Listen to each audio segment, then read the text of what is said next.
All right. Shot time, we in the building. What up? Inglewood, Cali. Mouthpiece included.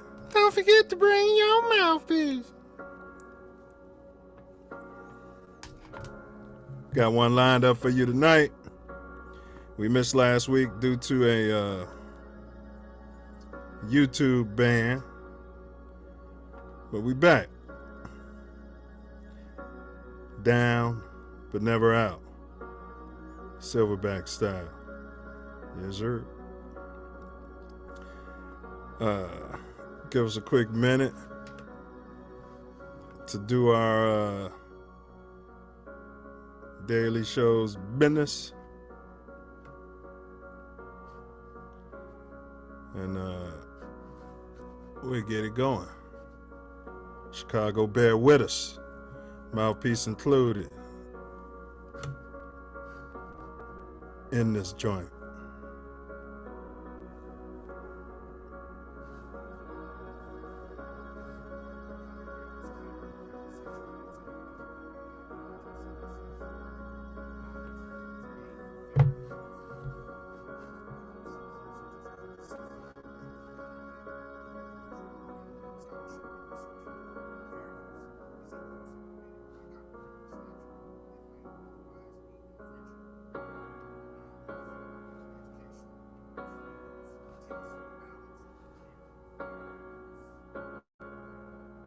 Fair use.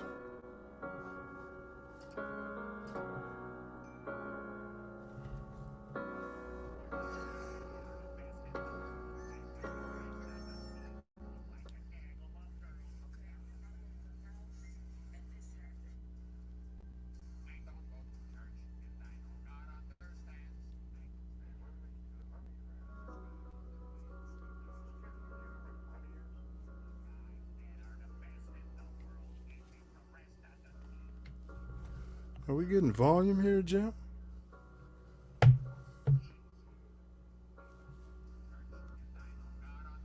Fair use.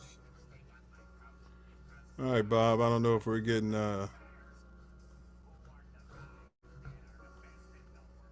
don't know if we're getting what we need to be getting out here. The Bears. All right. Pardon that crude understanding, people. We still rolling. Whatever I tried to do, I don't think it went up. Big ups to our production staff. Big ups. Kill your cam, fool. We live. Yes, sir. We are live and in the building. Co-host Ace just pulled up. We're gonna get him going here shortly.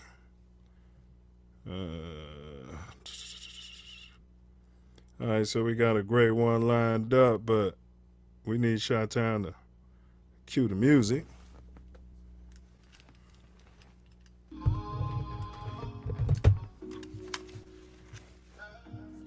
Yeah, buddy. Mouthpiece included. TATN. Better got your grill. Guard your grill out there, boy.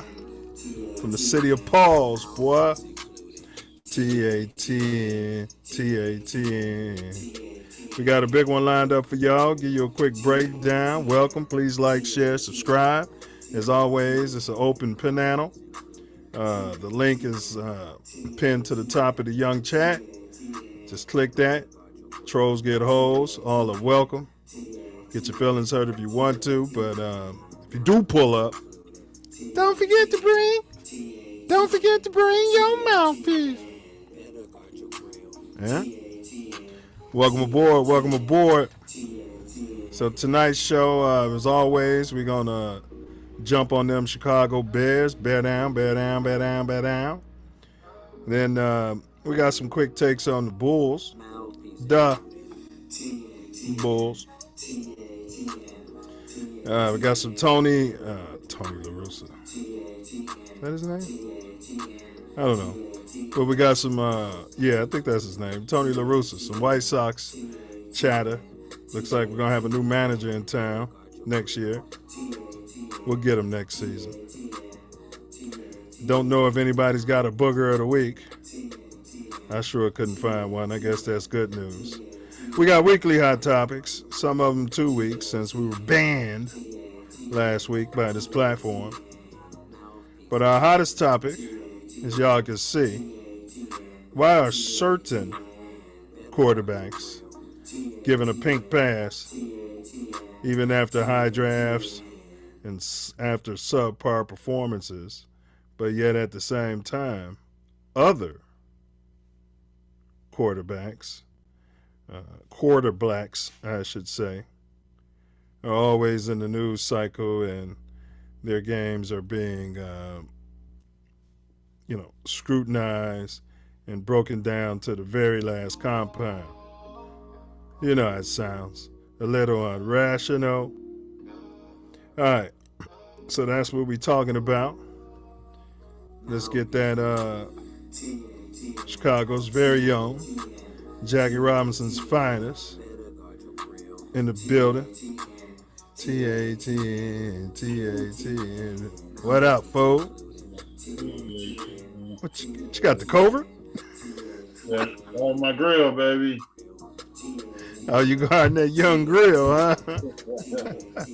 What up, fool?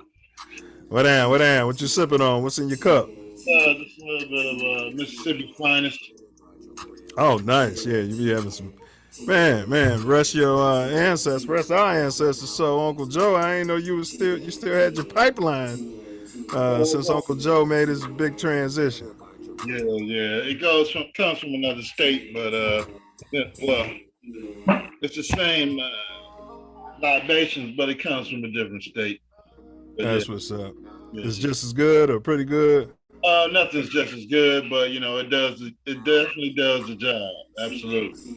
Yeah, Uncle Joey, boy, he kept that good hooch, boy. Wake up, no hangover, nothing. No, it's along those same lines, but just not as smooth as the original version that came from. Yes, sir. And I think we're gonna have Dio pulling up, so he said he's gonna slide through. Hey, go ahead and give us some banter, though. I'm gonna get this link out here. Get that link out there. Happy Thursday to all. Pre-indigenous weekend for us employees of government. Indigenous.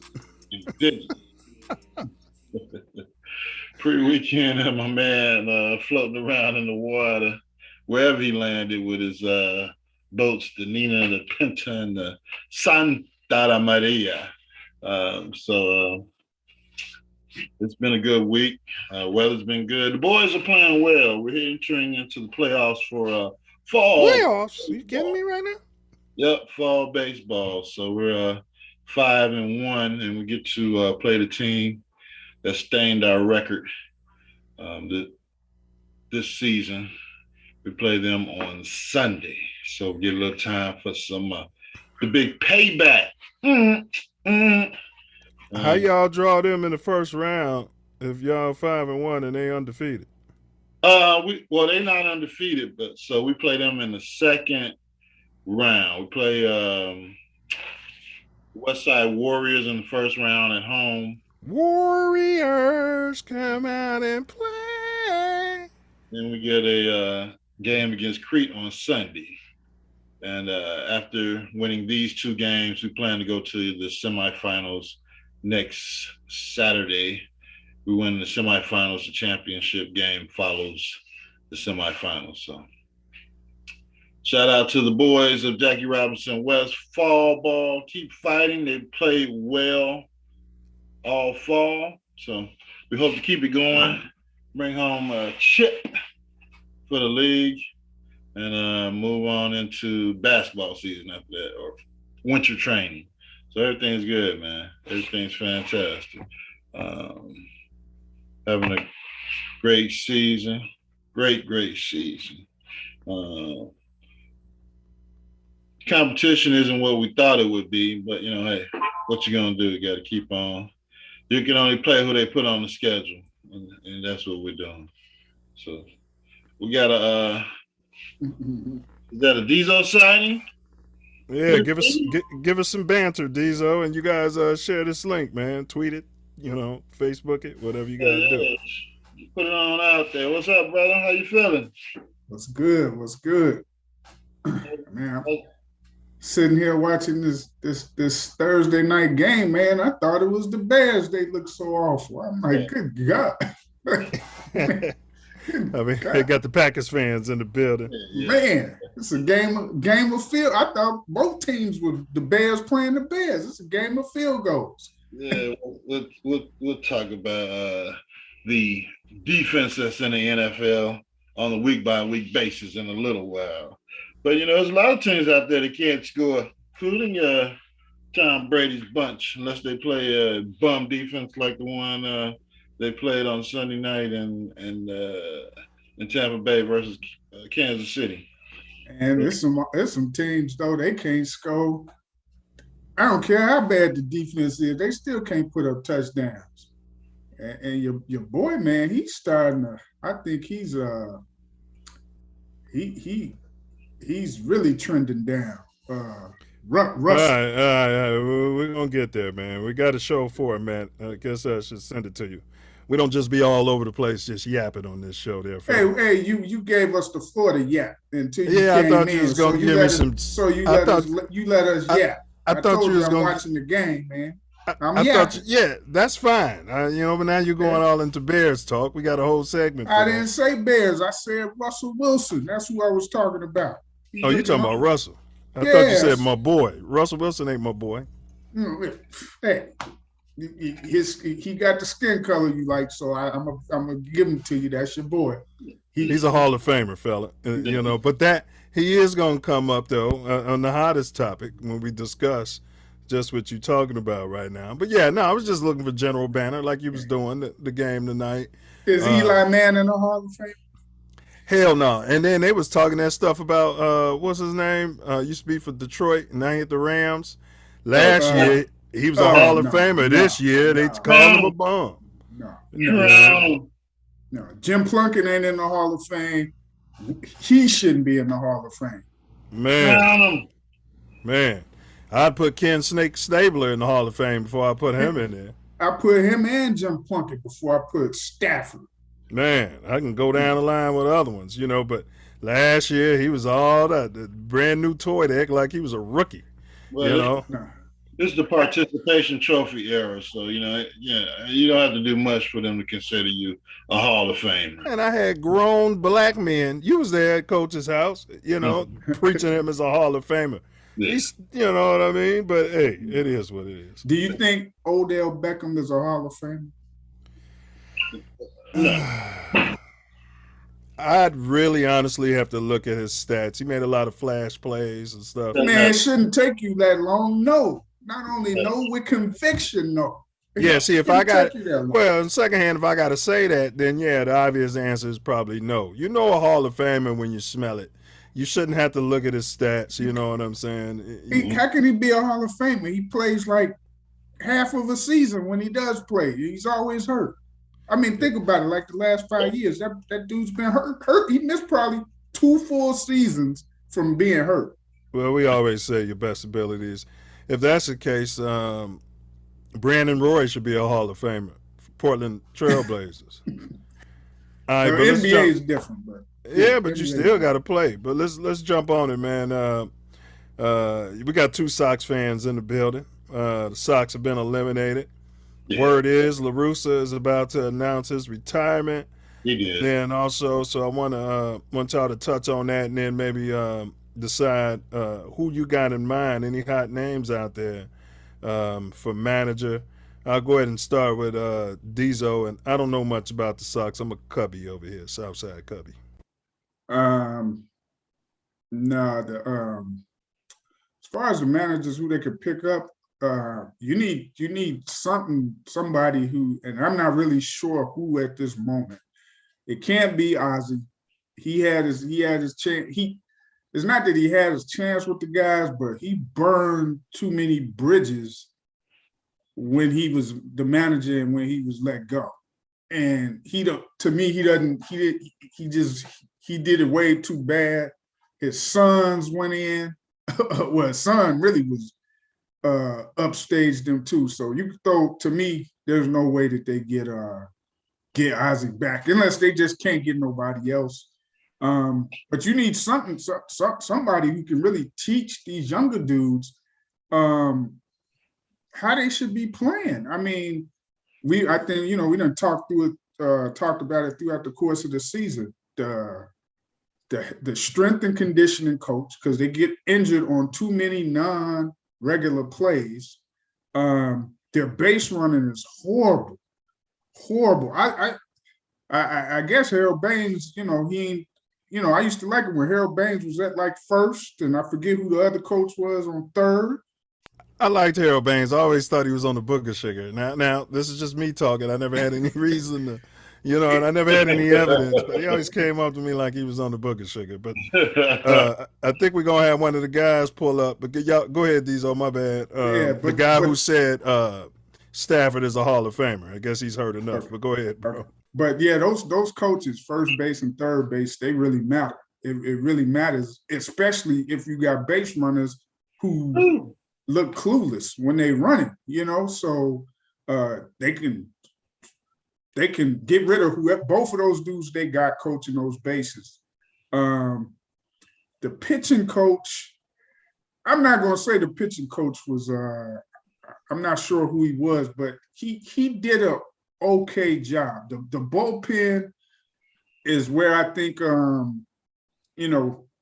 they can improve the bullpen somewhat.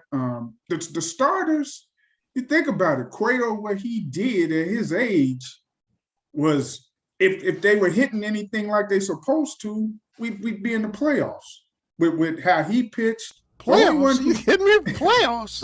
Playoffs? Are you kidding me right now? The only one I thought in the starting rotation who went down was Giolito, because he just was throwing T-ball, change-ups, and fastballs that these dudes was just taking off launching pad stuff. So, but as far as the manager, man, I can't say right now. I got to kind of look, because you need somebody that motivates those guys. Yeah. They just can't think they can go through the motions, and they're going to Well, before I throw it to you, Coach said Robin Ventura is in the mix.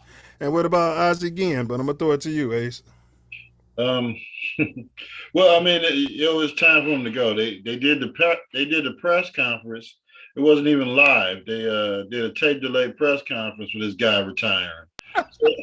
He thought the congresswoman was still alive. Huh? Yeah. He was sitting next to her in the front row. Jackie here? Anyway, I mean, a lot of the mistakes that happened that killed his team this season were because of La Russa and his decision making. They didn't work on the fundamentals, all the things they were doing wrong last season. They didn't do anything in spring training. And then you get to the season and you think all of this stuff is all of a sudden just going to disappear or change, or they're going to run the bases better. They're going to feel better. Or you need a new manager. You need somebody that's willing to put in the work. A particular name I can't give you. They're going to do an exhaustive search to find a new manager. Ozzie, I think Ozzie can relate with these players. I mean, he knows baseball, but he can't speak clear King's English. But go on. I mean, most of the teams speak in Espanol anyway. So Ozzie would be a decent choice, but the White Sox aren't going to go back that direction, because not only does he burned the team up on his way out the door, he they don't want him anymore. They don't want him anymore. So I think they're going to look for a new direction. All those coaches that Diesel mentioned, they're going to be going out the door with La Russa, his bench coach, who got him on a run at the end of the year. They're not going to hire him either. No, I don't think they are. Nope. So Miguel Cairo. So, hey, but who's that veteran they said the Sox might not re-sign, man? First baseman, I think. Oh, Jose Abreu? Yeah. Why wouldn't they? He's making cheap money. Well, see, Jose, he's at the and if you remember earlier in the season when we was covering the Sox and stuff, I had said it's time for them to start looking for a replacement for him, but it was premature because I gotta give him credit because he was struggling through the whole first half of the season. But man, he put up. It seemed like from the time I said that on here. Yeah, he was watching the rest of the season, that brother started hitting and doing everything, and I was like, damn. I said he pulled a Paul Konerko on me because I used to talk about Paul Konerko bad too when he would struggle. Then he turned it around. Man, he turned it around. I'd be like, that dude's a sock. He is a white sock. That's what I'm saying. I thought Abreu was a sock, man. You know what I'm saying? He is though. But remember, he didn't come over here young. He was already middle. Okay, so his 9 years don't make him 30. Yeah, he might make him close to like 37, 38, man. He's up there. He graduated high school with Joe Biden. Yeah. So, but if they can keep him for like 10 million again, if they can give him like 10, because he want to stay here. He liked the Sox. Yeah, and he always gave the Sox a hometown discount, even when he came over from Cuba. Yep. So he gave him the hometown discount. So I think he's a sock. And, he's a sock. He is a white sock. You need an established veteran on the team while you're trying to groom whoever's going to take his place. And you got to bring in some more talent. You need some more pitching. You need some more left-handed hitting. And basically, come on. There's no way for him to go anywhere. Well, Coach Moultrie, just backing it up a little, he makes an assertion, which I don't think is true. He says most of all Super Bowl quarterbacks are Hall of Famers. That would mean that Nick Foles, Jim McMahon. I mean, I don't think it's true. I don't think that's true. Most what now? Most all quarterbacks with a Super Bowl ring are Hall of Famers. I don't think that's true. That's a false statement. It's most. He don't even have a Super Bowl ring. He's an exception though, because you've seen what he did when he was on the field. It's most guys with 2 or more. Mm-hmm. Most quarterbacks in the Hall of Fame are Super Bowl winners, but it doesn't necessarily mean that all you got to do is win the Super Bowl and be a Hall of Fame. Hell, Rex Grossman almost got him a Super Bowl ring. You know, what's the one with the Ravens? He used to be on ESPN. Dilfer. Was it Dilfer? Dilfer, yeah. Dilfer. And then what's the other one with the Ravens? They just got rid of him for Lamar. Flacco. Yeah. Those guys ain't Hall of Famers. No, not at all. Not at all. Terry Bradshaw, the reason he got in is because he got 4 of them. Right. And that was, but you don't see them saying about him as a top tier. You sure don't? They would say about Bradshaw, the defense. Correct. But it was the defense, man. And them receivers he had, and he had them receivers catching everything. 2 Hall of Fame receivers. Yeah. Two is Rocky Blau in the Hall of Fame too? I think Franco he did get in. I'd have to Google it, but I think he did get in. Yeah, Franco, the Immaculate Receptionist. That Wakil L, when we were talking about, he said he was going to pull up. I don't see him. When we were talking about Matthew Trashford, he said he is a Hall of Famer. That's what Wakil said. And this guy's black. He's from the low end. Stafford has some okay stats as far as yardage and all of that stuff. Well, look who he was throwing to. But that ain't even the thing. The thing is the eye test. If you watched him, you can look at that dude and say he's not a Hall of Fame. The only damn game he closed out was the Super Bowl. Right. You know what I'm saying? If it was the end of a game, even against the Bears, you knew Stafford was going to find a way to blow it. You know what I'm saying? And he was throwing the Megatron all those years. His stats are inflated. Yeah. He just came in the league at the right time when they were throwing the ball all over the place. Yeah, I could have threw the Megatron. Yeah, Stafford, if you watched them all them years in Detroit, man, they wasn't going to the playoffs half the time. If they was, they wasn't winning games.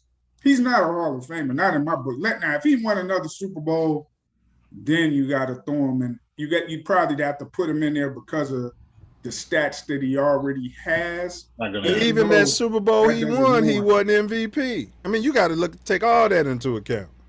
Well, that's what I'm saying. But if he did get 2, he does have stats as far as yardage and stuff like that that could back him up. But I don't see him getting 2. I just don't trust him.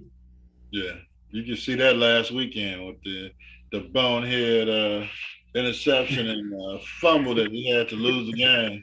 That's Hey, how Joe he used to Weezy. look when he was with the Lions. Yeah. Joe Weezy just texted me. He said, "What about Warren Moon? Is he a Hall of Famer?" Warren, I think he been in the Hall. Yeah. Because remember what he did in Canada, he came to the NFL late. Canada. That's what Vince Evans played. Henry Burris. No, Henry Burris was one of the worst Bears quarterbacks, man. But he actually did good in Canada. But I know what you're saying. Warren Moon didn't even play in the NFL in his prime and still put up them numbers. Exactly.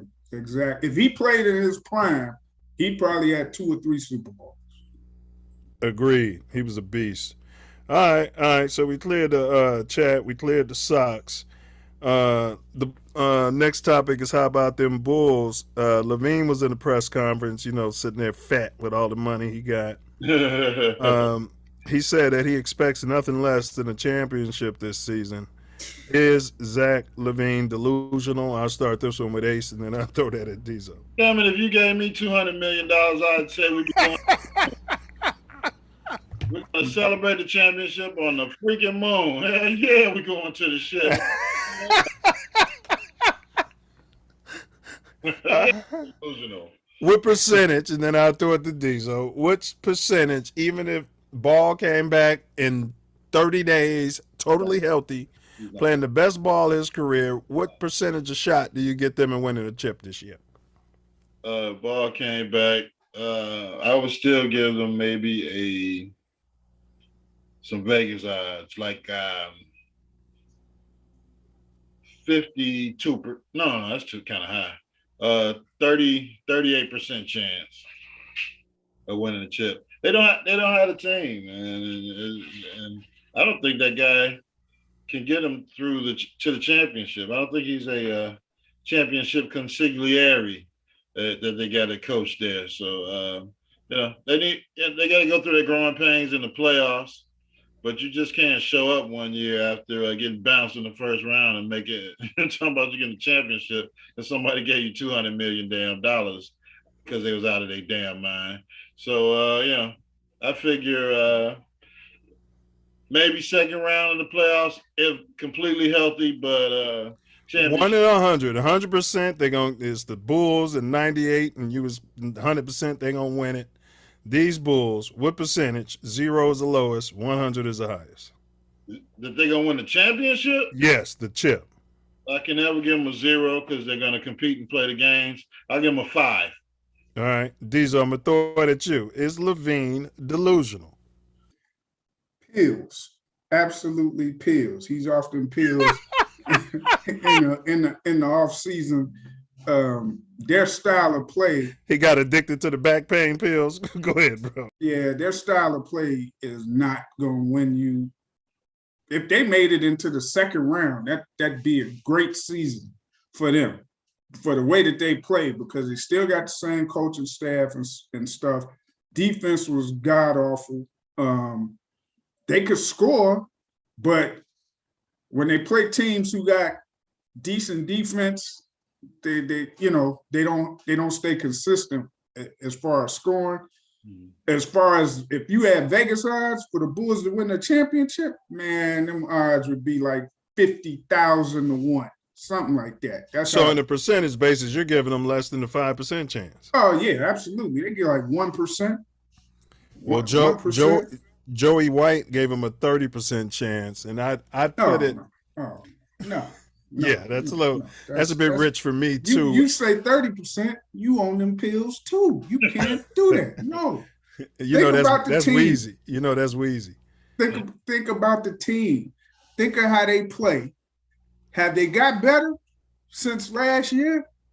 We ain't gonna really know players, but we don't really know till we see the guys. But you still don't have one of the best defenders on your team. I'll put my percentage, being a homer, I'll put it at 15%. If Ball comes back and they're healthy, just being a homer. But both you guys seem to be pretty low on Billy Donovan McNabb. There's been some chatter. I've been watching the sports feeds. This is his 3rd season, so they have to make a decision if they're going to re-up on him. Yeah. So do y'all think this is his last season? I'll start that one with Diesel. if they smart, get rid of him. I would have got rid of him this offseason. I'm like, hey, you made the playoffs, but we ain't seeing enough progression in some of these young dudes, like Patrick Williams. Man, he's like, if you watch the dude, he's got Kawhi-like potential, but then he's got like the personality of Jay Cutler. He's like void. He's got like no nothing there. It's like just straight void. I'm like, you got to figure out how to motivate this dude. And if you can't get him motivated, he should have been one of the first ones you traded. I don't like Billy Donovan at all. I don't like him at all. Was he there when they had Russ and KD and OKC, or was he after that? I think he was after that. Yeah, I believe he was after that. Yeah, he was after that. He didn't coach them. Yeah, I don't like him at all. Not for this Bulls team, because he not teaching them defense at all. To me, he's not at all. Mm-hmm. All right, Ace Donovan. I think if they cut the ties on the Boston Philanderer, we should pick him up right away and move forward. We got a segment on Ume Udoka, but yeah, you talking about Ume Udoka? Well, yeah, if I had a chance between Donovan and Udoka, I'm going with Udoka all day. Yeah, I don't think Donovan can get them to the finish line. He's a decent coach, but his concept as far as the team is concerned of teaching defense and his team scoring 100 or averaging 120 a game, and the other team averaging 119 a game, it's not a championship formula. So they have to do something. Also in personnel, I mean, they got to get some bigs, man. They got to get somebody that can bang and get some damn rebounds. And Andre Drummond in the twilight of his career, if that's what they're expecting. What you talking about, Andre Drummond? If that's what they're expecting to shore up their defense and protect the rim, it's not gonna happen. Patrick Willis, is that Willis? Williams. Patrick What Williams. you talking about, Patrick Willis? What you talking about, Willis? You got me thinking about Willis and Mr. Drummond. Well, y'all have been low on Donovan. I'll say this. I don't want to sound like Diesel here without taking any stance. But honestly, what I would do is he would not get an extension. He's going to play out. He's going to, play out this contract, finish this year and next season. And then, we can go from there. But ain't no way in hell he's earned an extension in my eyes. No, absolutely not. No way in hell. Y'all got any more Bulls banter before we jump to the next topic? Yeah, I heard they're playing preseason basketball. I haven't watched any of the games as of yet, but nobody I heard is impressed with their play. So we'll see what happens. Yeah, next week we're going to get into our predictions for the NBA season and stuff like that. We'll have a little more time to, look at the games and stuff like that. So, all right, so y'all know tonight's hottest topic is right behind me. Why are certain quarterbacks given a pass after subpar performances and being drafted number 1 and number 2, etc. in the overall draft, while others are always under constant scrutiny? Yeah. We're not there yet, but we're gonna push on. The Bears. All right, so we got 2 weeks worth of Bears to catch up on since we were banned last week by YouTube. Mm-hmm. So first, at Texans games, we won 23-20. Me and Ace both predicted a W. So y'all got any comments on that? I just wanted to say the running offense, that game looked damn good. Currently, they're, I think, number 3 in the league in total rushing yards. So I wanted to touch on the running O, the pass O, just in time calling himself black trash, and the play calling. We'll start this one with Diesel. Bears. This is Texans. For the Texans, the run game was as it was as usual. The defense, man, they get run on like it's almost like they playing against the Bears offense and They they do getting get ran run on on. and they getting ran on like it's nothing. I mean, they give up 150. Just wake up and But give they them still 150. haven't given up a touchdown in the second half of games. But go ahead, bro. Yeah, they I mean it's weird. It's weird how they first half they don't stop anything, but then they allow them to run the ball in the second half. But you would think that offensively, you'd have enough where you could probably win some other games if you're not letting teams score touchdowns in the second half. But hey, what do we know? But it goes back to what I was saying as far as like with the offense, how you got to be able to pass, and then you can, when you generate that type of offense, and even if you're generating it just to do the play action, it's going to give you to put you in the position where you can score those points. And then in the fourth quarter, because I think now in that game, we had the lead in the fourth quarter, right? And then I think we got like a turnover from Roquan late in the fourth quarter to kind of seal it. Yeah. But that's how the way the Bears is made up right now, you pretty much need the lead at the end of the third quarter or middle of the third, or you need to be right there within a couple of points to have a legit chance. Because any other way, if you're going into the fourth where this team has to like throw the ball, it's not going to, more times than not, you're not going to have good luck. You just not. So, but hey, that game, it kind of came down how I predicted. I caught my little bet. I told you I was taking the kick points for the Texans because they can't score in the red zone, and they came through for me. So you caught that bet, but you didn't predict the Bears' victory. No, I told you I wasn't picking either one of them teams. I said they're the same kind of teams to me. I just want to make that clear so anybody listening don't think that no, it came down how you predicted it. No, I didn't pick them. Just I didn't pick the Texans either. Neither one. Right. All right, Ace, your thoughts on the Texans game, and then we're going to get into the Giants week. Well, my thought on the Texans game, as well as my thought about any games and all the future games. The defense makes great adjustments at halftime, as we've seen through this season. They got a black D coordinator, don't they? Yeah, he's not going to the locker room, putting his thumb up his bum and coming back out there and hoping the team gets better. He figures things out on the fly with some young players, and thinks of things to put them in a position to win the game. That offensive coordinator we got, Luke Getsy, the Packer. Yeah, I mean, he gets cute.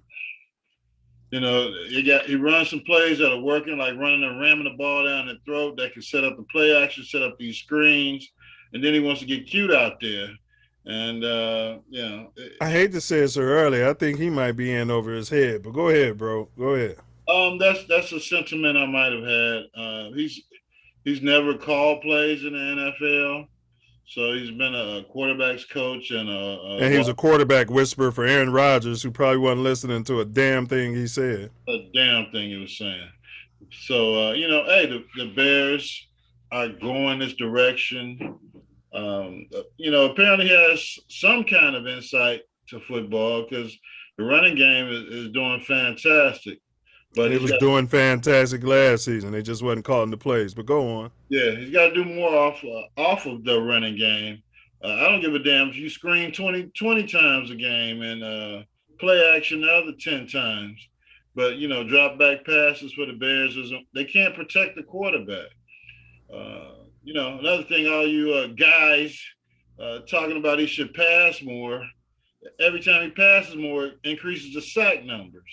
If he passes the ball 10 times, he gets sacked 3 times. This weekend, he had 21 pass attempts. They had 6 sacks.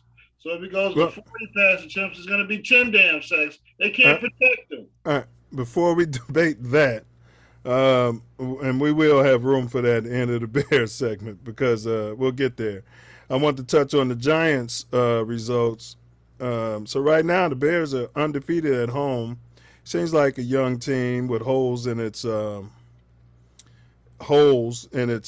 personnel, would be better at home. So they're 2-0 at home and 0-2 on the road. Right now, the Pack are ranked 4th in the NFL power rankings, and San Fran's ranked 5th. So we played two good teams and then two subpar. Well, the Giants are, All right, but anyway, we're on the Giants. We lost 12-20. Ace and I both predicted a victory that week. You guys didn't get to hear it because we were canceled by YouTube. I think I saw some passing game improvement. Thoughts? Well, we'll get off of that. We're going to say that for last. But what players, position players, if you're the GM, well, first, before I ask y'all that, y'all got any comments on the Giants game? I'll start with Ace. Comments on the Giants game. Yeah, I was only able to watch the first half. I had to go coach Little League Baseball. You don't have a VCR? Yeah, my VCR is broken. I got a tape stuck in there. So I watched the second half highlights, and it's all the same. There's no way after the miscues of the first half that you can't come out with some kind of winning offensive formula to beat these bums. I can't call them bums because they won the game, I guess. But to beat these guys in the second half, you got to figure something out offensively at halftime to help you win the game. Your defense is going to improve and shut them down in the second half. You got to come out with some kind of different plays to get you some points. Yeah, but see, you missed the first half. Our defense kept falling for the banana in the tailpipe. That damn quarterback ran for like 80 yards in the first half. We kept falling for the RPO, man. The ends wasn't doing their job, bro. Bootlegs. They bootlegging every play. Bang, bang, bang, bang. And every third the end just keep crashing. Crash. Going straight to the – then you're like, oh. Man, they ran at Ace about 5 times that first half. Rammed it. I saw that part, but they knocked him out of the game. So, I mean – he should have ran out of bounds earlier, but they did knock him out the game. So if you know that the banana in the tailpipe isn't coming anymore, but the Tyrod Taylor's pretty darn good too. So it's a matter of what you do on offense, and the Bears weren't doing anything on offense as far as the red zone is concerned. I mean, you can get down there and run the ball and get 3 yards a pop, get close, and then run a terrible play on third down. But you got to come up with something. Well, you throw it to your tight end. Oh, he can't catch the damn ball. You throw it to your number one receiver. Oh, he's double teamed. You got to come up with something. Fullback play. Why don't you damn watch the Kansas City game and use some of their plays? And, you got to come up with something. But you got to do something to score in the red zone. Well, I wanted to see what Justin could have done in that last 2-minute drill. But Diesel, what's your overall thoughts on the Giants game? And then we're going to get into the quarterback play and then what holes we would plug next season. But what's your general thoughts? That game, you got 4 field goals. They had plenty of chances in the red zone. With a kicker they brought in off the street. Off the street. It wasn't even, and that's exactly why I didn't bet they kick points that game, because I was like, no, this dude ain't even played. We'd be lucky to get in field goal range, so I didn't even mess with it. I was shocked. I was like, man, he ain't missing. In the wind, too. What? And I ain't gonna crack on. I'll wait until we kind of get into the passing part of it before I get on Fields heavily. But there was one particular play. And us at home probably didn't see it because I didn't realize it till I watched some people that broke down the play. And it was a play where, and I ain't gonna say we were in the red zone, but we were around the 30 to 35. And they had the Bears had called 4 streaks, right? The one receiver, though, was supposed to do, depending on what the defense did, he was supposed to do an end. End if the guy came, if he stayed back or whatever he did. Yeah, it was Mooney. he was supposed not. I think it was the other dude, Saint, whatever his name is. Oh, okay, yeah. It might have been Mooney, but I think it was supposed to be the Saint guy. Phil scrambles. Matter of fact, he didn't. He breaks the pocket slightly. He looks at the receiver. He's wide open. If he throws it to him, it's a touchdown. Because the safety came up. He kept streaking instead of going in like he was supposed to. He kept streaking. They said all he had to do was throw him the ball. They said the right read for the play, what they tell Fields, is to either run it and scramble or throw the check down. He threw the check down and got the first. He threw I don't even think he got it first. Yeah, they got the first down. That play was broken down by Getsy and the head coach Flus. No, that's that play. He took the check down, but the dude's wide open for a touchdown. So most quarterbacks, if they see a guy wide open, they throwing it to the dude who's wide open. Touchdown. And he looked at the guy. It wasn't like he didn't see him and it was a misread. He seen him. Just throw the ball, touchdown. And he didn't. He did whatever they told him he's supposed to do instead of playing instinctively. But in the red zone, he did throw a touchdown. The receiver dropped the damn ball. They had a play. Yeah, I think he had one where dude didn't even get his hand in there, never touched it, and the receiver dropped the damn ball. Yeah, but that particular play, when they broke it down to me, that stood out because I'm like, damn, the dude's right there wide open. I mean, literally, in his line of sight right there. And instead of just throwing it to him, he took off. But there was another play the media was japping about. Mooney ran the wrong route, and the coaches defended him on that play. Because if Mooney would have ran the right route, he would have, and even Mooney took responsibility for it, he would have kept the attention of the safety. So, as a QB, you got seconds to make these decisions. And, even Aaron Rodgers had a similar play, and Rodgers threw it out there anyway, and it got picked. So it's some little nuances, that we ain't necessarily. There's all kinds of different, but one thing you can say, because it's different if the quarterback doesn't see you and he's running or he's scrambling or he's avoiding something and he doesn't see you, he's just looking this way. He's seen the guy. He was right there in his line of sight, wide open. The safety had come up and it was 4 streaks. 4. But this dude who struck was supposed to run it in, but he just kept going. And the safety came down. He was wide open and Fields never threw it to him. Probably didn't trust him. Yeah, he did what they told him he's supposed to do. And he probably didn't trust him. Who knows what's been going on in practice? You know what I'm saying? You know what I'm saying? That guy, right? Yeah, but they should have easily. I don't know if they would have won the game, but if you get 4 field goals, you need to have at least 1 to 2 touchdowns out of those times that you're in the red zone or in scoring range. You can't just keep getting 4 field goals on the road. No, especially on the road. You can't. And then Velus Jones, man, their special teams, I gave them an A grade all game until that play.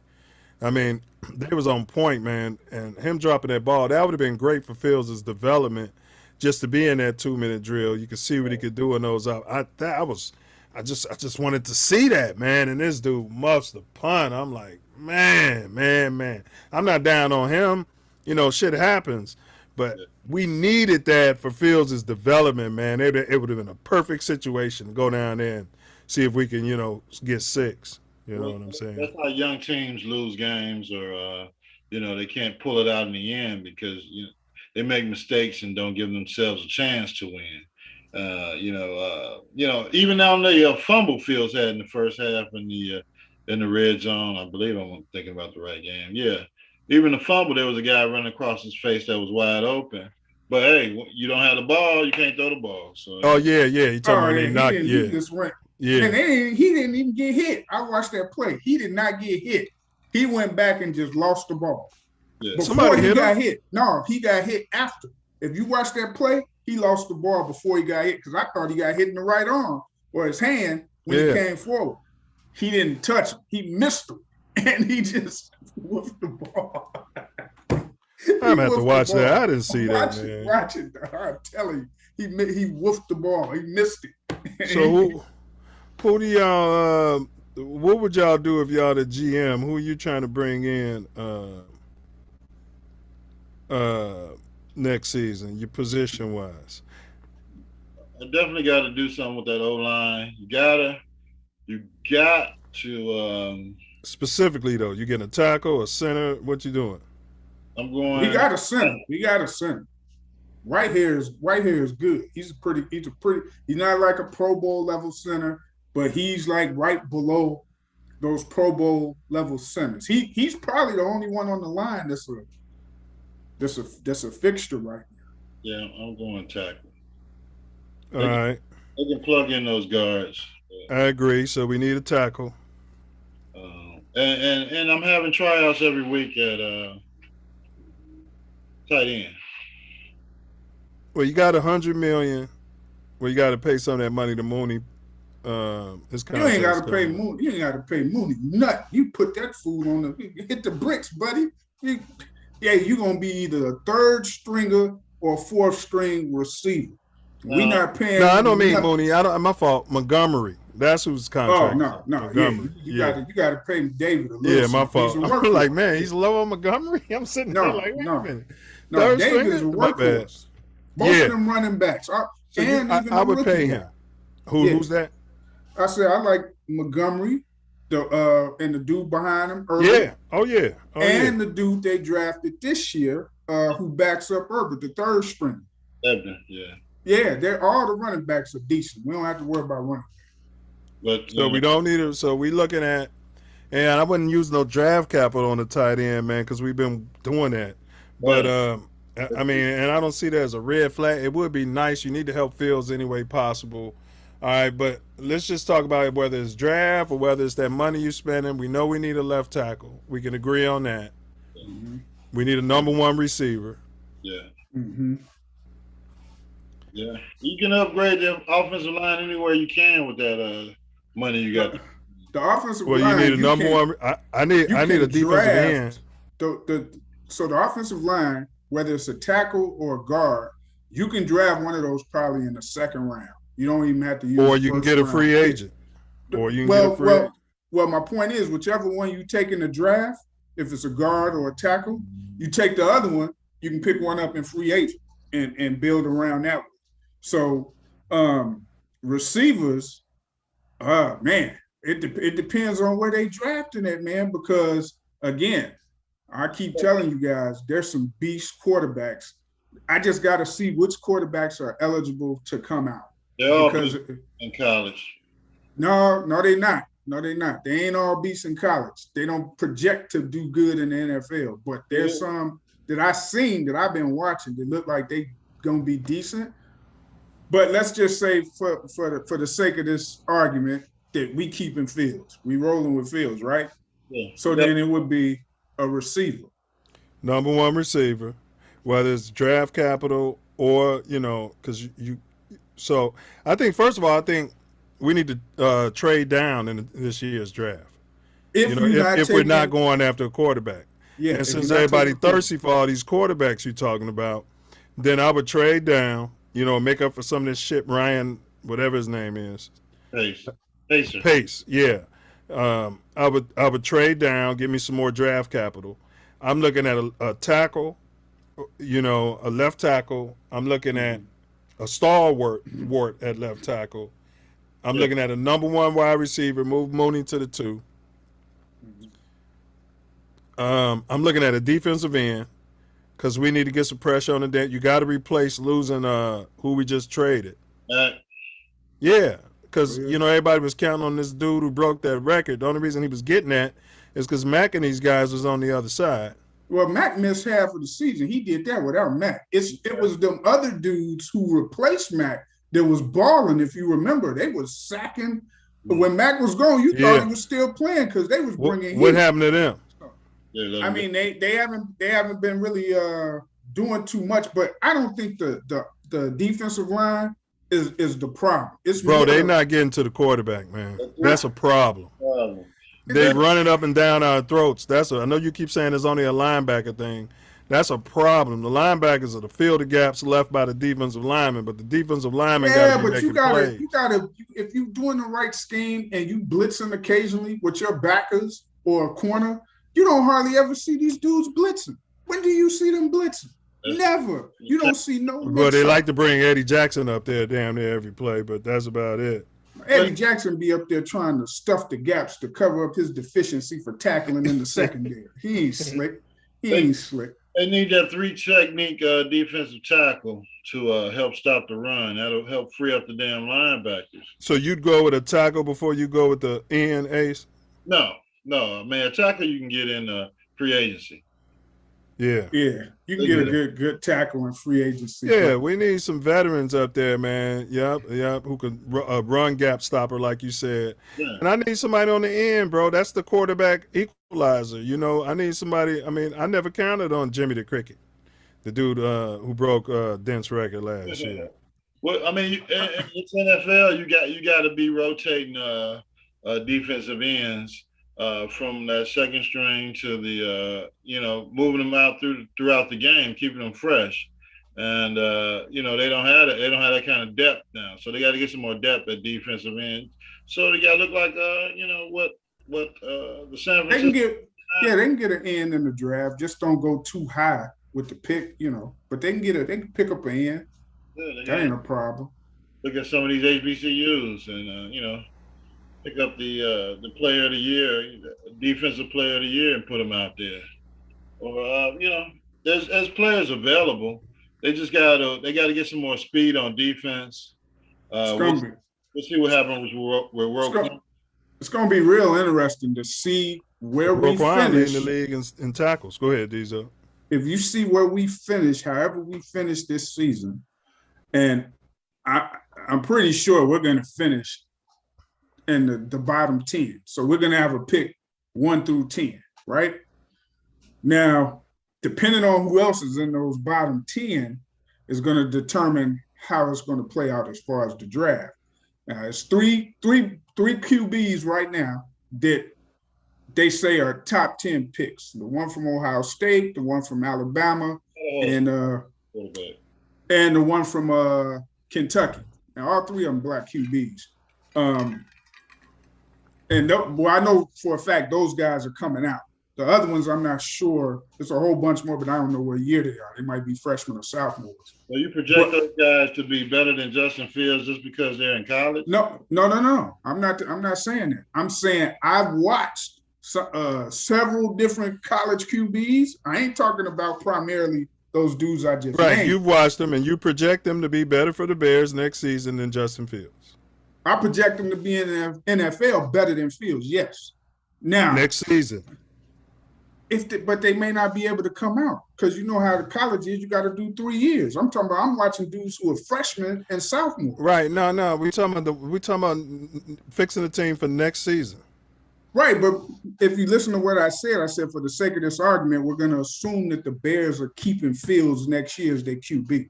So I'm not arguing that. What I'm saying is. Right.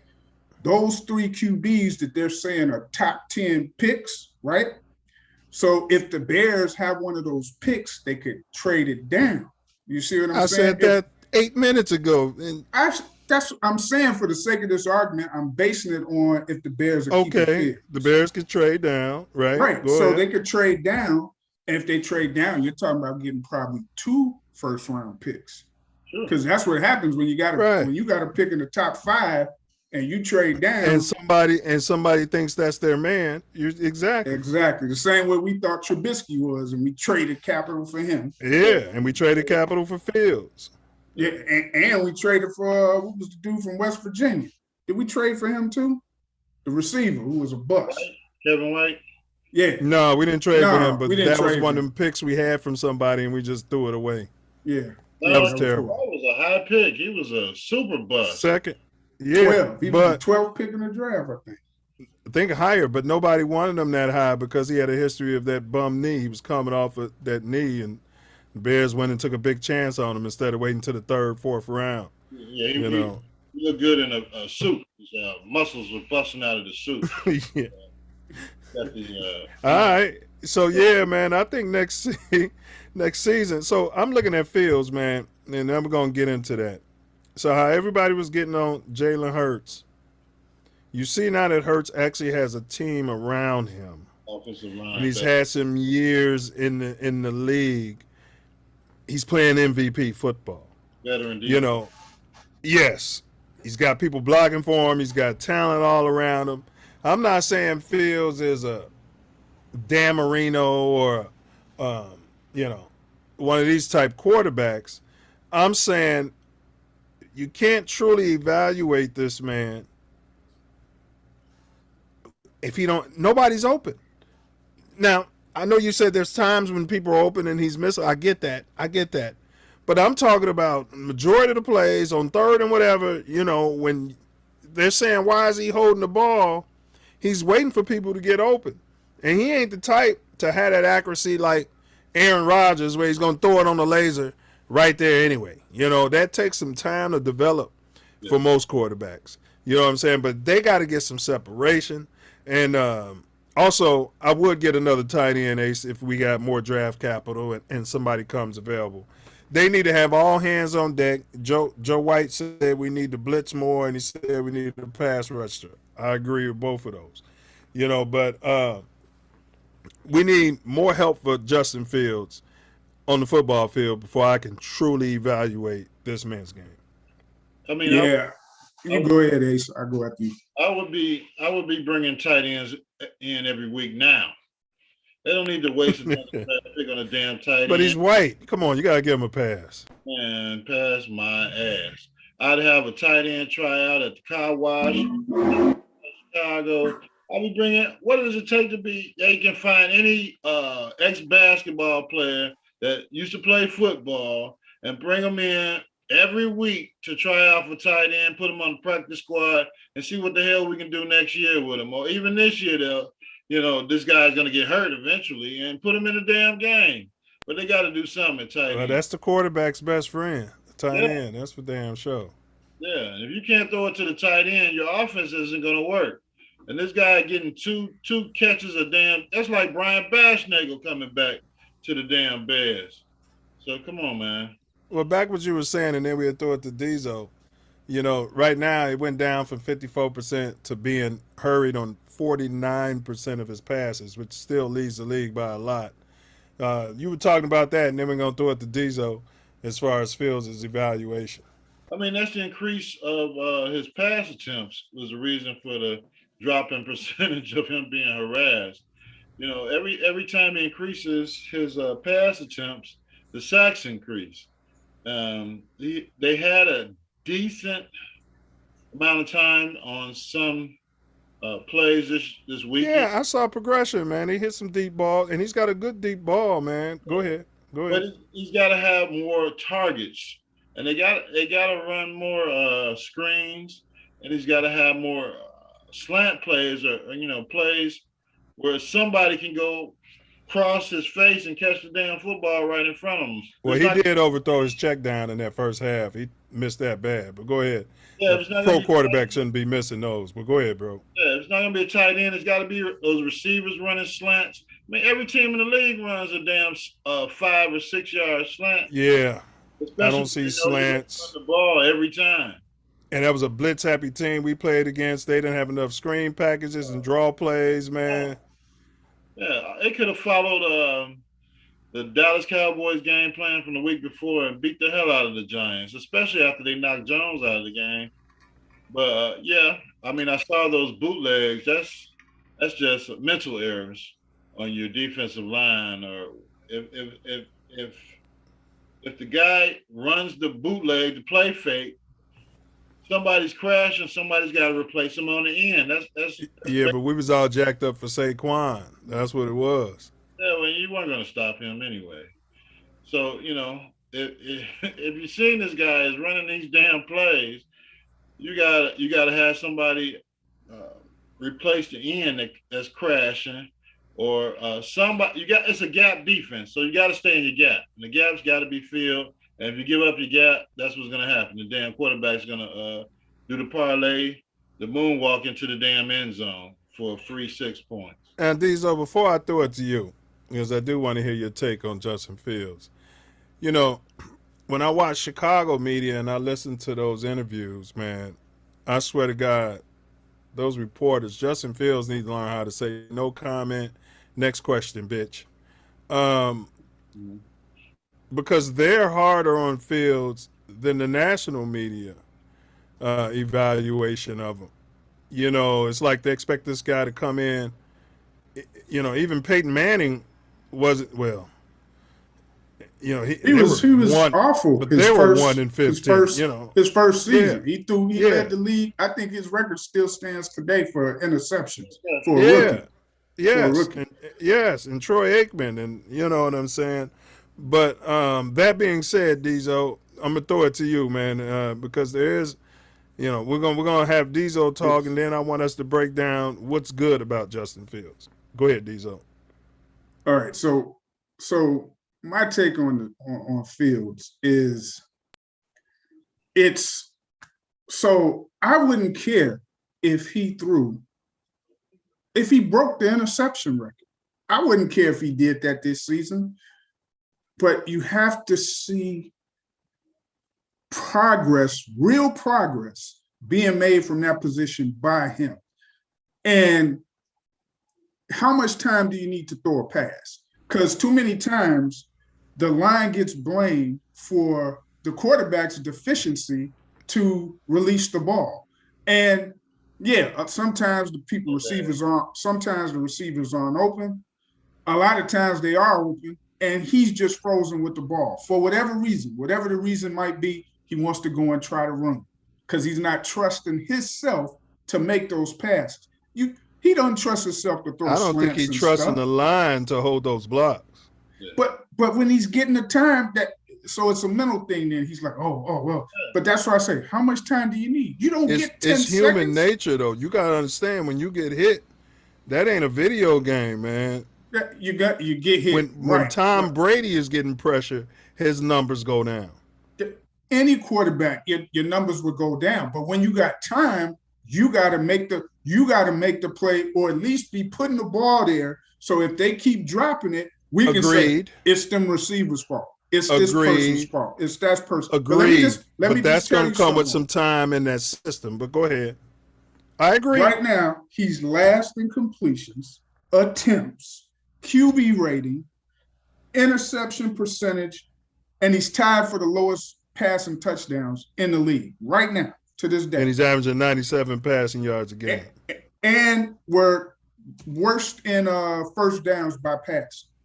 So, and that's hold it though. When we came into the league, everybody said that the Bears had no receivers. I'm talking about even national, and no line. Where's Ross? What would you expect from the results of a quarterback? Here's my thing. In a new system. If you put some different quarterbacks with this Bears team that was running that same offense, I guarantee their stats. Different second-year quarterbacks. Yeah, I bet you their stats wouldn't look this bad. If we had to do Trevor Lawrence, I bet you their stats wouldn't look this bad. We probably would have won another game too. Yeah. But Trevor Lawrence stats were awful last season, and their team, and they went out and got a team around him for this season. Their team ain't all of that. It ain't all of that. They 2-2, just like you should look. But what I'm saying is they brought in weapons on offense to help them. My point is, there's other teams where the quarterbacks are getting sacked 5 times in the game. There was a bunch of teams had quarterbacks sacked 5 and 6 times this past week. How many in their first or second year in a new system? I didn't check to see how many are in their first or second year, but there's coordinators switching teams every year in the NFL. My point is, it's not that he's got to be super successful stat-wise. It's that we got to be seeing, hey, he put that ball where it should have been. That was so he did. You saw that he threw some long balls in the first half. But that's not enough. He threw balls to get him down there for those 4. That's not enough. Well, I'm just saying. You're saying you got to see it. You're seeing it. No. So how much of it do you need to see? Bruh, he's last in almost every pass. The Bears are last in almost every But you just said you're not talking. category. You just said you're not talking about stats. Because when it's that bad, you can't avoid the stats at that point. When it's this awful, when you like at the bottom of almost every passing stat for the league, then you guys say, well, wait a minute, something ain't right. So you didn't see anything from him last season. He had no good games. No, that ain't what I'm saying. I'm saying. Well, I'm just trying to say. You're saying you need to see it, and Yeah, I've seen it. Is what I'm saying. No, I don't believe in this dude right now. I don't believe that he is the future for this team at quarterback until he proves me wrong. And so far, he's been proving me right every week. He's done nothing to show me that he's going to be the franchise quarterback that they drafted hoping that he would be. Now, when he proves me wrong, I'll be like, hey, he done showed me. But I wasn't sold on him in college. I was never sold on him wholeheartedly in college. When he came to the Bears, I was like, man, let's see how they can work this out. Let's see how they can work with him. I was hoping they did more of an offense like San Fran or even the way the Rams, McVay, how he runs his offense. Who did they beat week 1? What are you talking about? Week 1, they beat San Fran. So what? What does that got to do with how the offense that they run? He played great in the second half of San Fran game. You're missing everything I just said. No. Part of what you said is you need to see him do something so that you can know he can do it. He showed you he can do it in the second half of the San Fran game. He showed you he can do it in the first half of the Giants game. And San Fran played your Super Bowl winning quarterback last week, and he was running for his damn life. Listen, I'm telling you, I would have liked to see the Bears have an offense like San Fran, an offensive system like San Fran's or the Rams, which I think would be more suitable for a player like him. That's what I'm saying. I don't care about whether they won that game or not. What I'm saying is San Fran just played the damn Rams and kicked their ass, and the quarterback was running for his life. That doesn't have anything to do with their offensive system. If they had a bad day blocking, that's a bad day blocking. It doesn't have anything to do with their system. Super Bowl. They got a Super Bowl MVP, a quarterback, according to you. And wait a minute. Who said according to who? That's you. Who's the Hall of Fame quarterback that I see? Man, get out of here, man. Get out of here. You selling wolf tickets now, man. Get out of here.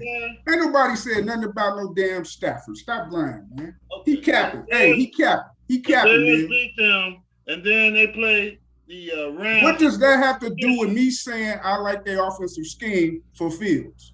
Them winning a mud bowl. What does that have to do with offensive scheme, and he's running for his life like Stafford was last weekend? What the hell difference does it make? The point is that them offensive schemes are successful, whether they have a bad game or not. Okay, hold it. Did you see hold it, guys? In Monday Night Football matchup with the Pittsburgh Steelers, Fields threw a career-high 291 yards, but despite rallying to give the Bears 27-26 lead in the fourth quarter, the Steelers pulled away. In Week 11, he exited the game during the third quarter with an injury to his ribs. I'm just saying that I know for a fact he's had some games where he's thrown the football around. And you can't tell me you haven't seen evidence of Justin Fields being able to be successful in this league, Diesel. You cannot tell me that you have never seen it. No, I didn't say that. Well, that's different from... I said he's not consistent enough. I need to see him consistently doing stuff that shows me a progression. I don't believe in keep moving the goalposts. I ain't moving anything. I don't like him. I've been telling y'all. I don't trust That's him. What it is. I you just don't like him. No, I don't like how he plays. I don't. He can't read defenses. He runs when he should pass. He don't know how to slide. He been playing football how long? He don't know how to slide. Okay, that's why he got his ribs hurt. All right. So, all right. Is there anything that you like about Justin Fields? And then I'm going to throw it to Ace for the same question. Anything that I like that he does,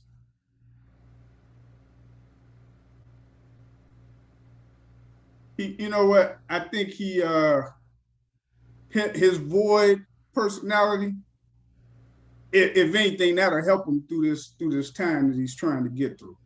because it doesn't seem Right. like he's going to let too much affect him mentally. I hope it doesn't, but I'll All give him right. that. All right. His Motzi. Ace, what's the upside on Justin Fields? And then we're going to move to the next topic. Justin Field hasn't started a full game of NFL games yet with a decent roster. So, this is a 14th, 15th start. He's in his second offense. I know you keep saying it's an excuse for him, but this team doesn't have any offensive players on it. This season, this entire season was going to be a training session. Rebuild. And if anybody, as a Bears fan or that watches football, doesn't believe that, then you're out of your mind. They gutted the roster. They got rid of all of these players, and now they're looking to rebuild the team from the bottom up. So they've got running game. They've got a quarterback. Now it's time to add some more skilled players, put some more defensive players in there, and it'll give him an opportunity to win games. They're in every damn game. So it's just a matter of building the team up to get in a position to get better, to win their division. And it's 4 games into the season. So, I don't know what y'all looking for. Well, what I like about Fields, I like his deep ball. I think if he can ever have time to throw, he can get into a rhythm like any quarterback needs. Yeah, it's part of it. I like his work ethic, the work that he puts in, and his ability to run. Yeah, All of that will be developed in time. As he has more threats out there on the field, you're not just keying in on the quarterback and the running game, then they'll be able to spread the field out. Hopefully the offensive coordinator gets better and play calling and disguising things that they're doing on the field as opposed to putting plays out there thinking he's Aaron Dan Rodgers. Keep it simple. Run the ball, screen, play action fake. And if that doesn't get you the victory, you gotta bro, go. the 3-1 Minnesota Vikings offense is struggling. And they have a veteran quarterback. Yeah. And it's all because they have a new system. Yeah. Even Kirk Cousins says he's struggling in the system. It's new terminology. Even the Bears, their receivers are making mistakes. It ain't just Fields making mistakes. The linemen are making mistakes. They're all learning. So to your point about processing and timing, it's like you have a new job. Mm-hmm. And they give you all this new material.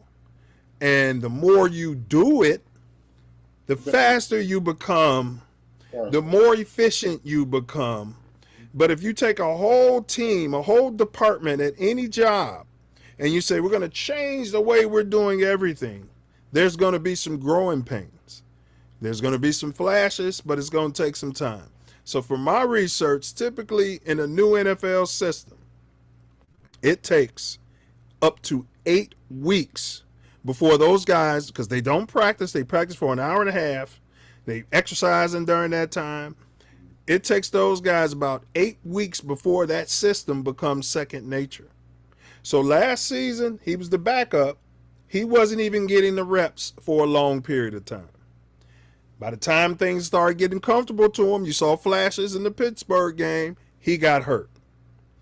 This season, it's a whole new system. They brought in a whole smorgasbord of new receivers who got hurt, who he was working out with. They got Mooney. That's the only guy who he's really been working with that's been there. They got these receivers coming back, and we're 2-2. So all I'm saying is RELAX. I still predict the Bears to get between 7 and 8 wins this season. And you're going to start seeing what you're looking for, Diesel, because I think I know what you're looking for. Drop back, snap. Yeah, you're going to start seeing that from the whole team, I'd say week 6, week 7. And I started seeing some of that last week. That's why although it was only 4 field goals, they were moving the ball. And that was progress from what we saw in the first 3 weeks. So, that's all I'm going to say, about the Bears. I Of felt they course. were moving the ball from running the ball. I didn't see him other than those 2 deep balls that he threw in the first Yeah, half. yeah. It was kind of deep. I didn't see him really throw nothing else that was in between short timing routes. A 10 and out with a guy, he got the ball in the air when he's breaking out, a 10 and in, or a slant. None of that from him. None of that. I don't think Nothing. I don't think he trusts those receivers. Right. I mean, And himself. More importantly, himself.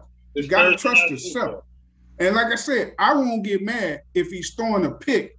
If he's throwing that ball and it's at the right time in the right spot, if it gets picked because of the receiver butterfingers or the receiver got hit, so be it. We're not going to fault him for that. But that's the kind of progression I want to see. A deep ball, he was throwing a deep ball pretty good last year. The deep ball wasn't his main issue, but it was somebody getting open to go deep. But you also got to use play action to go deep off of the way they run this offense. And they don't run play action. Every play action shouldn't be a bootleg. And that's the coordinator's fault. If you keep trying to run a bootleg play action, sometimes you just that's fake what I'm it saying. And he's and got go a back. first-time offensive coordinator. All of this, man. He's got an unproven offensive coordinator. He's got unproven receivers all around What him. was he in Green Bay? The quarterback coach or what? Yes, for a Hall of Famer who was already developed. Yeah, didn't need him. And I'm not saying Getsy is horrible, but he's got a learning curve. Yeah. Yeah. It's Thursday night football. You got a Hall of Fame quarterback and a new scheme. He's got 3 field goals. No, he's on. Hey, that's a different argument. I don't want to get into that. Well, we're gonna get into that. We'll say that for the end of the show. We're gonna get into that at the end of the show. All right, let's move on because I'm gonna start doing the Bears next to last because we'll be on the Bears. We'll be on them all night. All right, why are certain QBs given a pass? Our next topic, y'all. Let's shoot through this one. Let's see here. Where we at? Okay. All right. Yeah. Quarterback of the week, you guys. I need your week 3 quarterback of the week, and then I need your week 4 quarterback of the week. If you guys need time, I got mine already selected. So, my quarterback of the week was week 3. I went with Lamar Jackson. And week 4, I went with Jalen Hurts. Black quarterback of the week. I gotta go the same route. I mean, Lamar had a fantastic week and a loss.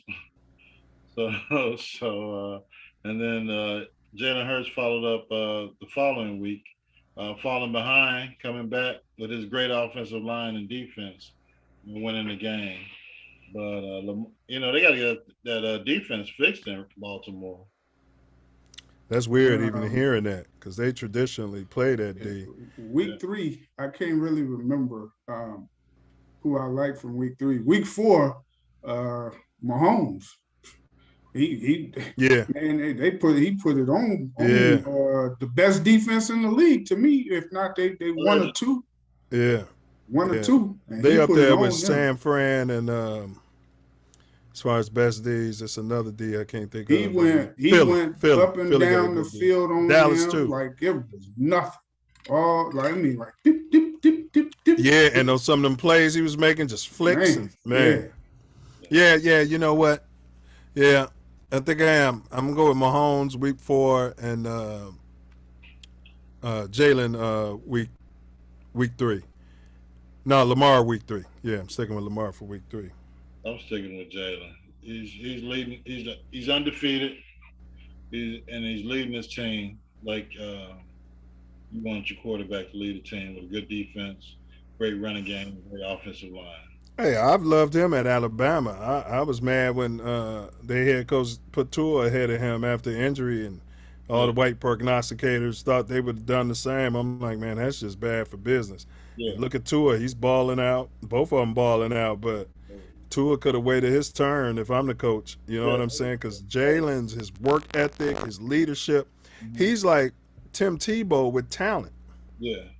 And again, I'll say I wanted him with that pick that they wasted on this Notre Dame guy.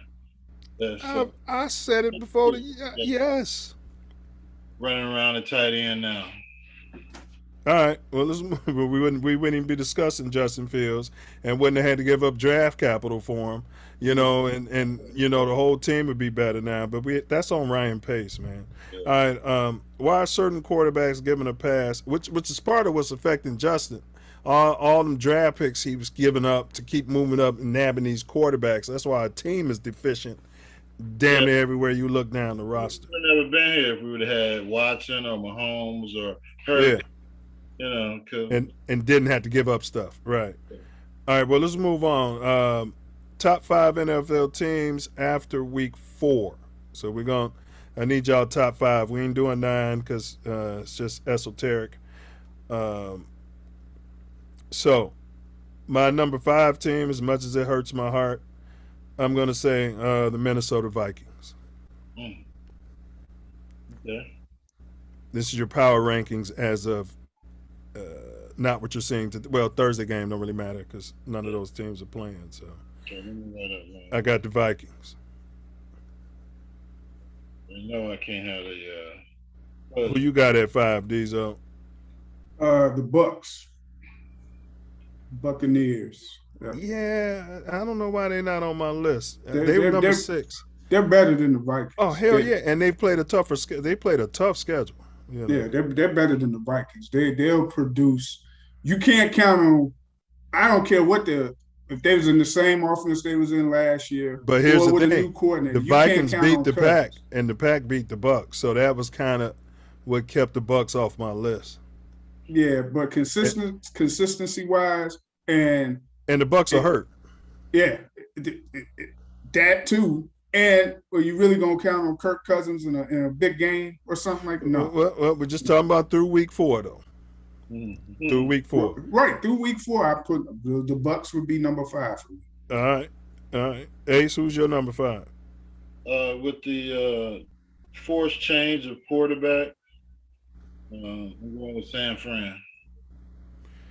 All right, my number 4 is the fudge packing Limburger Cheeseheads Green Bay Packers. No way. That's my number 4. So I got 2 NFC Norris division teams. Yeah. Either one of y'all can go. Number 4, I'm going with Minnesota. They're leading the Norris division. So I gotta go with you got Minnesota number 4, and who you got number 5, Ace? San Fran. Okay, Diesel. I got Dallas number 4.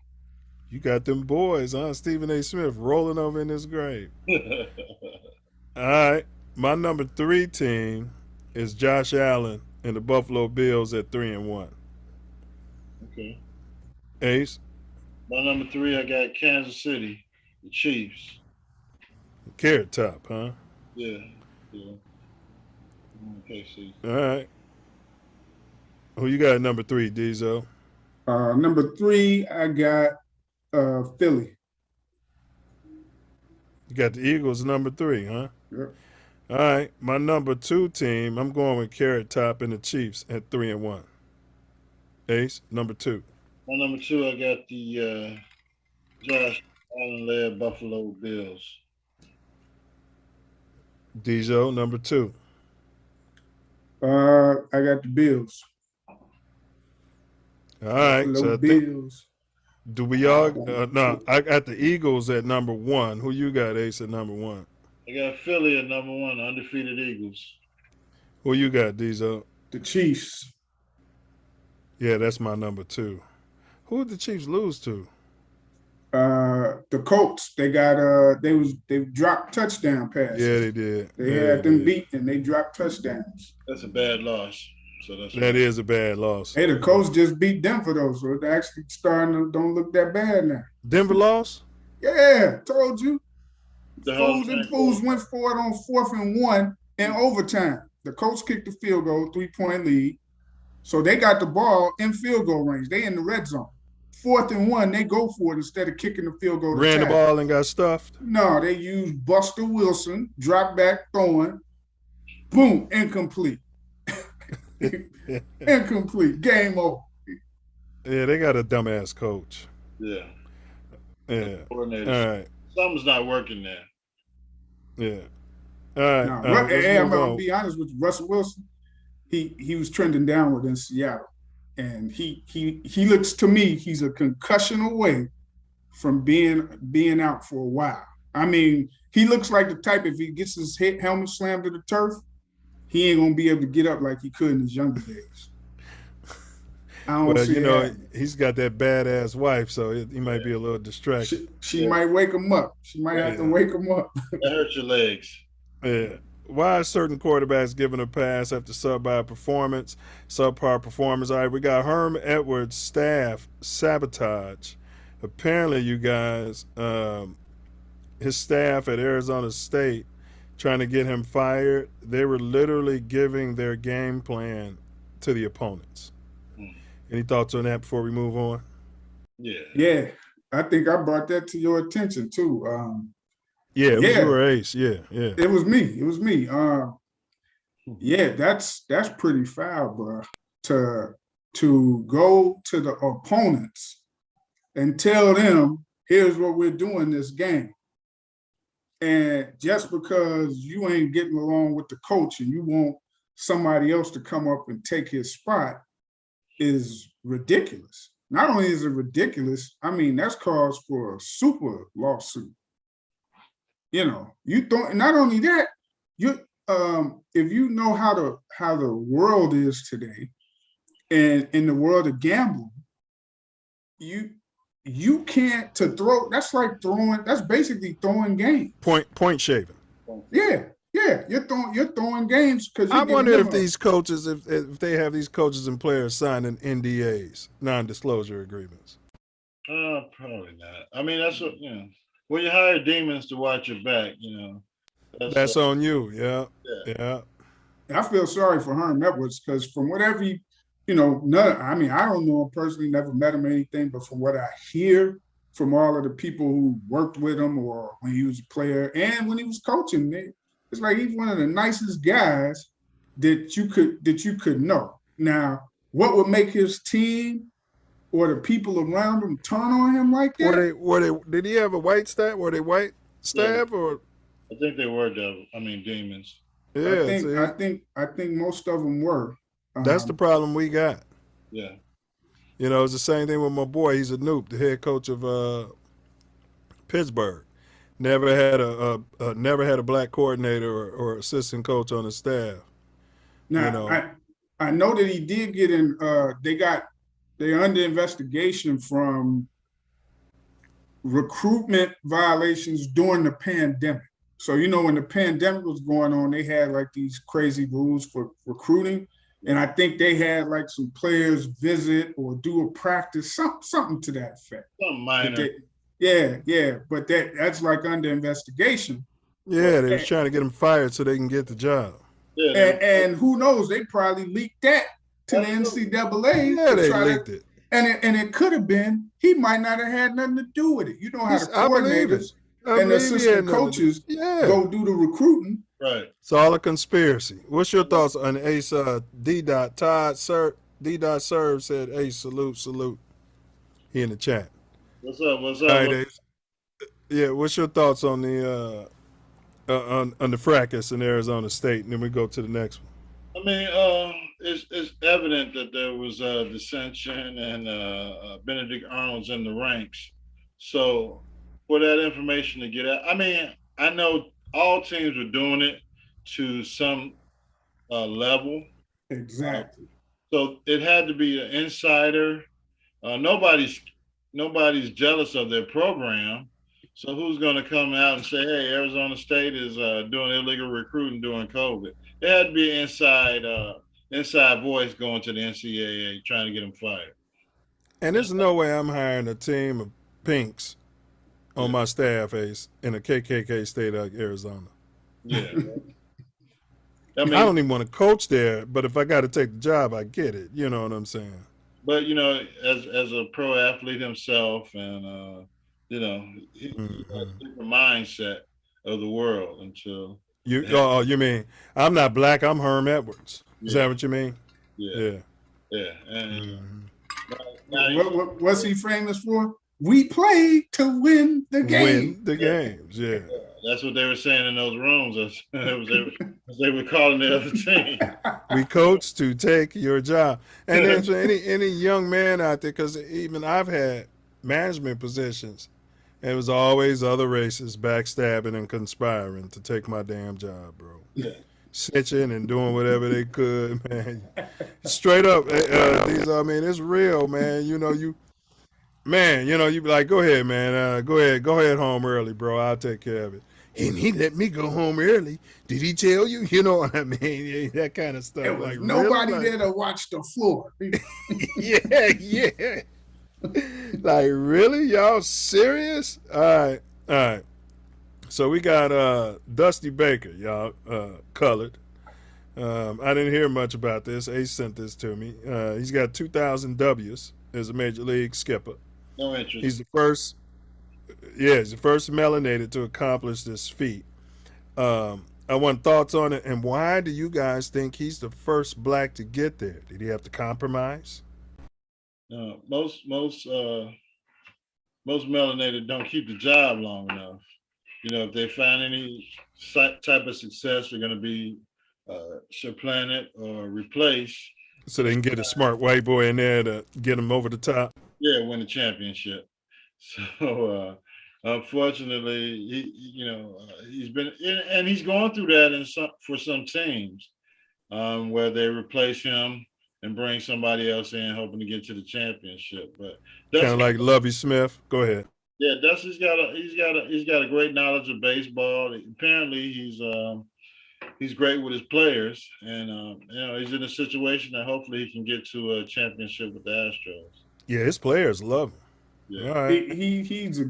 Baker is a good coach, man. He's been for years, and he's a real coach. I mean, he don't hide from his blackness at all. Players that he played for, don't matter what their race is, they all like him and love him. And he's successful, which is strange because a lot of these spots, they'll get rid of him. Like if they'll win 90-something games and they still get rid of him. Yeah. We don't like him on television with that damn toothpick in his mouth. Get rid of him. Hey, that's his trademark. And you know who used to have one too? Sometimes, not as much as him, was his buddy, Jerry Manuel, when he coached the Sox. Yeah. And Baker used to say, that's my home. With his toothpick. That's a good point. He'd be at 90, 100 wins, even 80, 88, and he gets fired. Yeah. But, that's the theme of this show. It's the same. Whenever we get to it about football, it's pretty much, when I give my explanation for it, it's pretty much the same thing, same reasons. What our folks always told us, you got to be better. You can't be average. We always got to be better. You can't do what they do. Yeah. We getting there, though. We're getting there. All right. So big ups to Dusty Baker, man. Didn't he coach? He coached my Cubbies for Cubs. Yeah. Got him to 100 wins. Yeah, man. He wins everywhere he goes. So it's just a matter of him getting over the top and getting that another ship. He managed to keep the Astros winning after they was cheating. Yeah. Man. His career record. Yeah, they like to hire us when it's. The team say, all right, well, nobody wants the job. Let's give it to a Negro. You know what I mean? That's when we come in. His career record is 2,088 and 1,787. He's one of 4 managers, no matter what color, to win 100 games in the American League and the National League. Hall of Famer? Oh, yeah. I think he's already in there as a player. I have to look it up. But absolutely, as a coach also. Yeah, he's in there. All right, we don't want to spend a lot of time on this, but the Hornets signed D'Angelo Ball, which I said the Bulls should have done just to make Lonzo happy. So they got D'Angelo. I don't think he's gonna make the team. He's looking like a total bum in his preseason games. But y'all got any banter on that? D'Angelo Ball, baby. Well, I mean, the Bulls did that thing. They signed Giannis's brother, so I think they couldn't sign D'Angelo, the Hurt Kid's brother, as well. But hey, yeah, more power to him. God bless. Yeah, we don't, hey, we already got one wounded velociraptor, so we don't need another, we don't need another one. Them balls got them raptor heads. Yeah. No, we don't need another one. They got those mixed genes, so unfortunately it doesn't work out. Well, I mean the middle kid. They can all play, but Yeah. some reason, because even the one that's in Charlotte is good, he be getting hurt too. Yeah, it's the ligaments. Yeah. Yeah, so. All right. Well, we've covered a lot of Pippen hatred towards MJ Goat, Money Goat. But supposedly his son Marcus is Dinkin Pip's ex-wife. Oh my God. Any comments? Yeah, I heard she changed his damn diapers at one time. What kind of sick bro? See? That's what I think I was telling you at Diesel. They had him known it like she had to see him grow up. That's weird, man. That's weird. How long was he flirting with her? Shit. Apparently, when she might have been pulling his little ding-a-ling while she was changing his diapers. Apparently, I don't know what's going on, but that's the ultimate disrespect for your ex-husband, man. That's crazy. I don't know can you imagine how the kids feel? Her kids feel to see that. Right, he was playing with them. Yeah. Honestly, bro, just my opinion, she might have some type of mental issues. Yeah, I would think so. To be doing something like that. Yeah, I would think so. That's what to cross that line. Future now Jordan's son, and God knows who's been in between. And she was probably just getting with him to get close to his daddy. She want that money. I'm not saying she's a gold digger.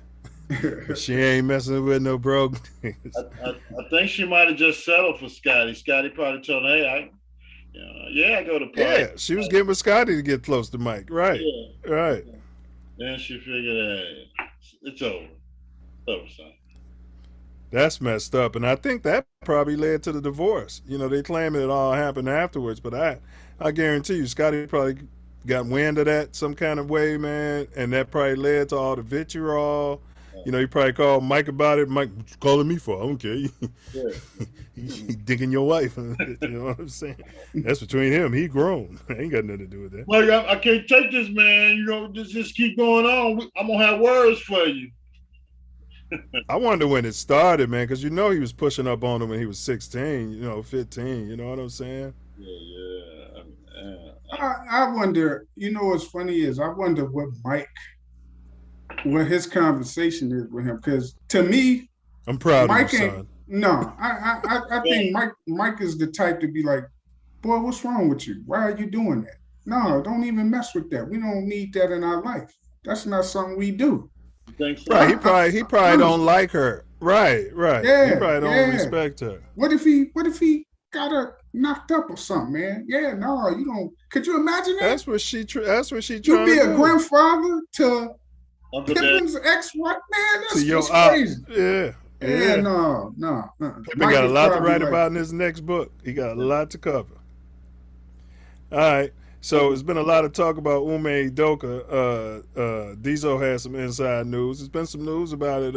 More stuff's breaking out about the story. So let's get an Ume Udoka update. I'll start with Diesel, and then I'll throw it to you, Ace, if you know anything. All right. So I'm gonna use the name that Corey Holcomb used to describe him. We call him Okie Dokie. And YouTube, this is all allegedly. This is all based on allegedly. Yeah, this is all alleged stuff, and we won't know till they give out an official report.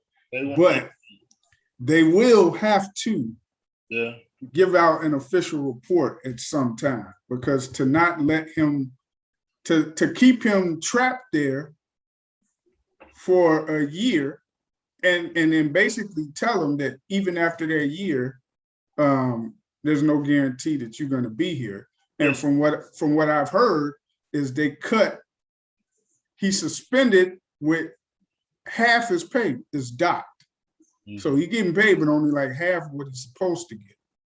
And get more time with those girls. That's why they suspended him, because they'd have fired him. He'd have got all of it. Yeah, so it's it's real.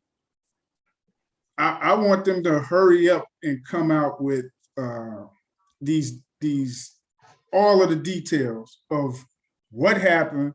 What is now here's the interesting part. Okay. The people who know what actually really happened, as far as people in the media and everything, the ones who really know,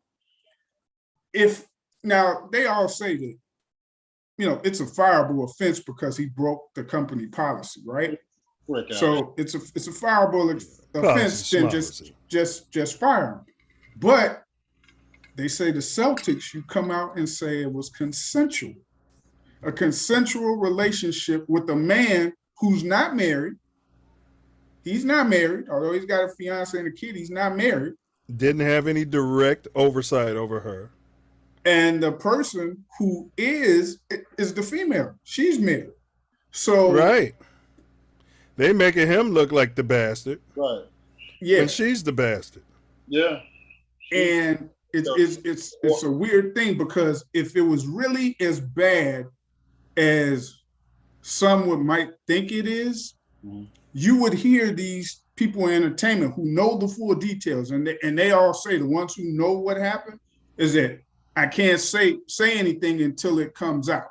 Till they release it or it comes out another way, they're not going to speak on it. They're not going to say what happened. And nobody, and so she's a victim, but nobody's talking about his fiance being a victim, the black girl. No.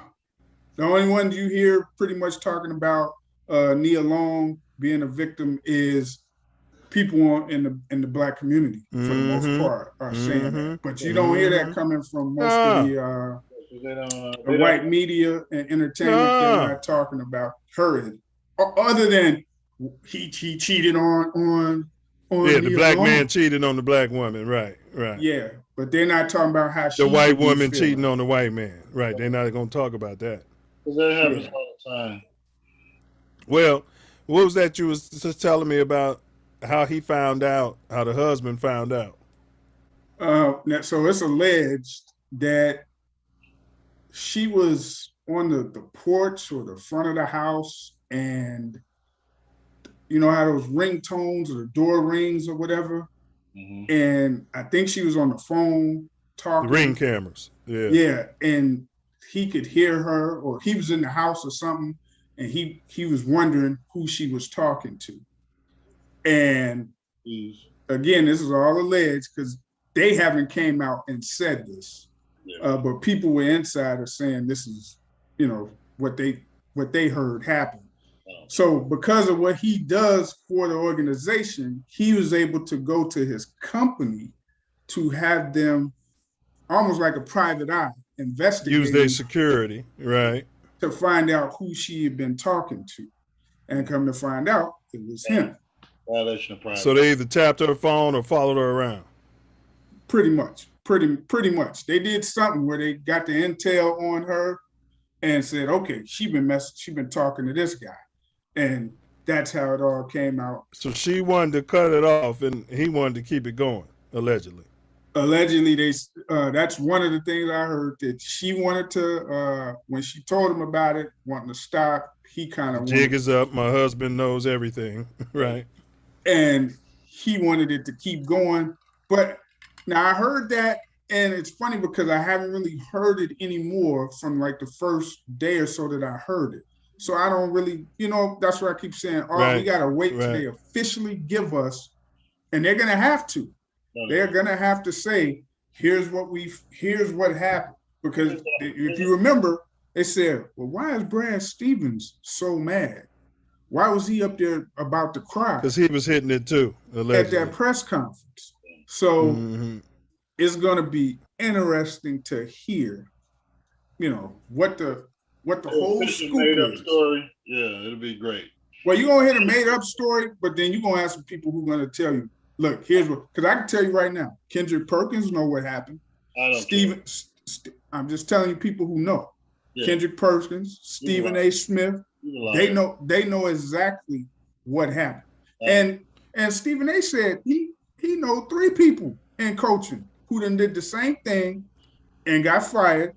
And even the white boy said the same thing and said that, man, come on, man, it happens in business. Yeah, I mean, come on. He says it should have never been public. He said those people who got fired before. Stephen A. is allegedly dinking Holly Querim, allegedly. Jalen's ex-wife. Yeah. But like I said, he said it never should have been public. And when those people that he know that got fired, it was never made public. He said, now people speculated, hey, why did this guy, why is he quitting? Or why is he no longer with the company? Right. You could have just said, for conduct detrimental to the organization. That's how you fire a person like that. Yeah. Just like if any of us did that at our companies, that's it. You don't get into, well, he was having a relationship with somebody that was under him. Exactly. That's what Stephen A. was saying. Why would you release that? And the Celtics released that information. Right. They put that information out there. And if you're going to release that, then release it all. All right. Ain't you got any comments on this? I mean, what if she was dinking the guy that delivers the water to the stadium? Are they going to release this information to the entire world? No. They're just going to change water companies. Come on, man. This is some crap. If you don't want the guy coaching your team and you don't want to pay him, work out a settlement agreement, get it done, and let him go somewhere else. But to put him and his family or whatever through this, it's just what they do to melanated people. Well, I think they asked him to step down, and they were using it as a trump card, and they was going to use that to hold him against it. And I guess the pink husband, is money grabbing, looking for a lawsuit. But where's the lawsuit? Like, I don't get that. Yeah.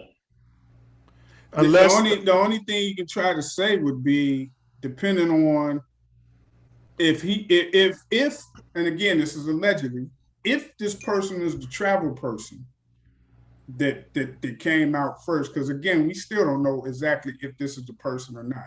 But if this is the person who does the travel for the team, then one could say, yeah, he does have direct control over her, which would put you in a position of sexual harassment.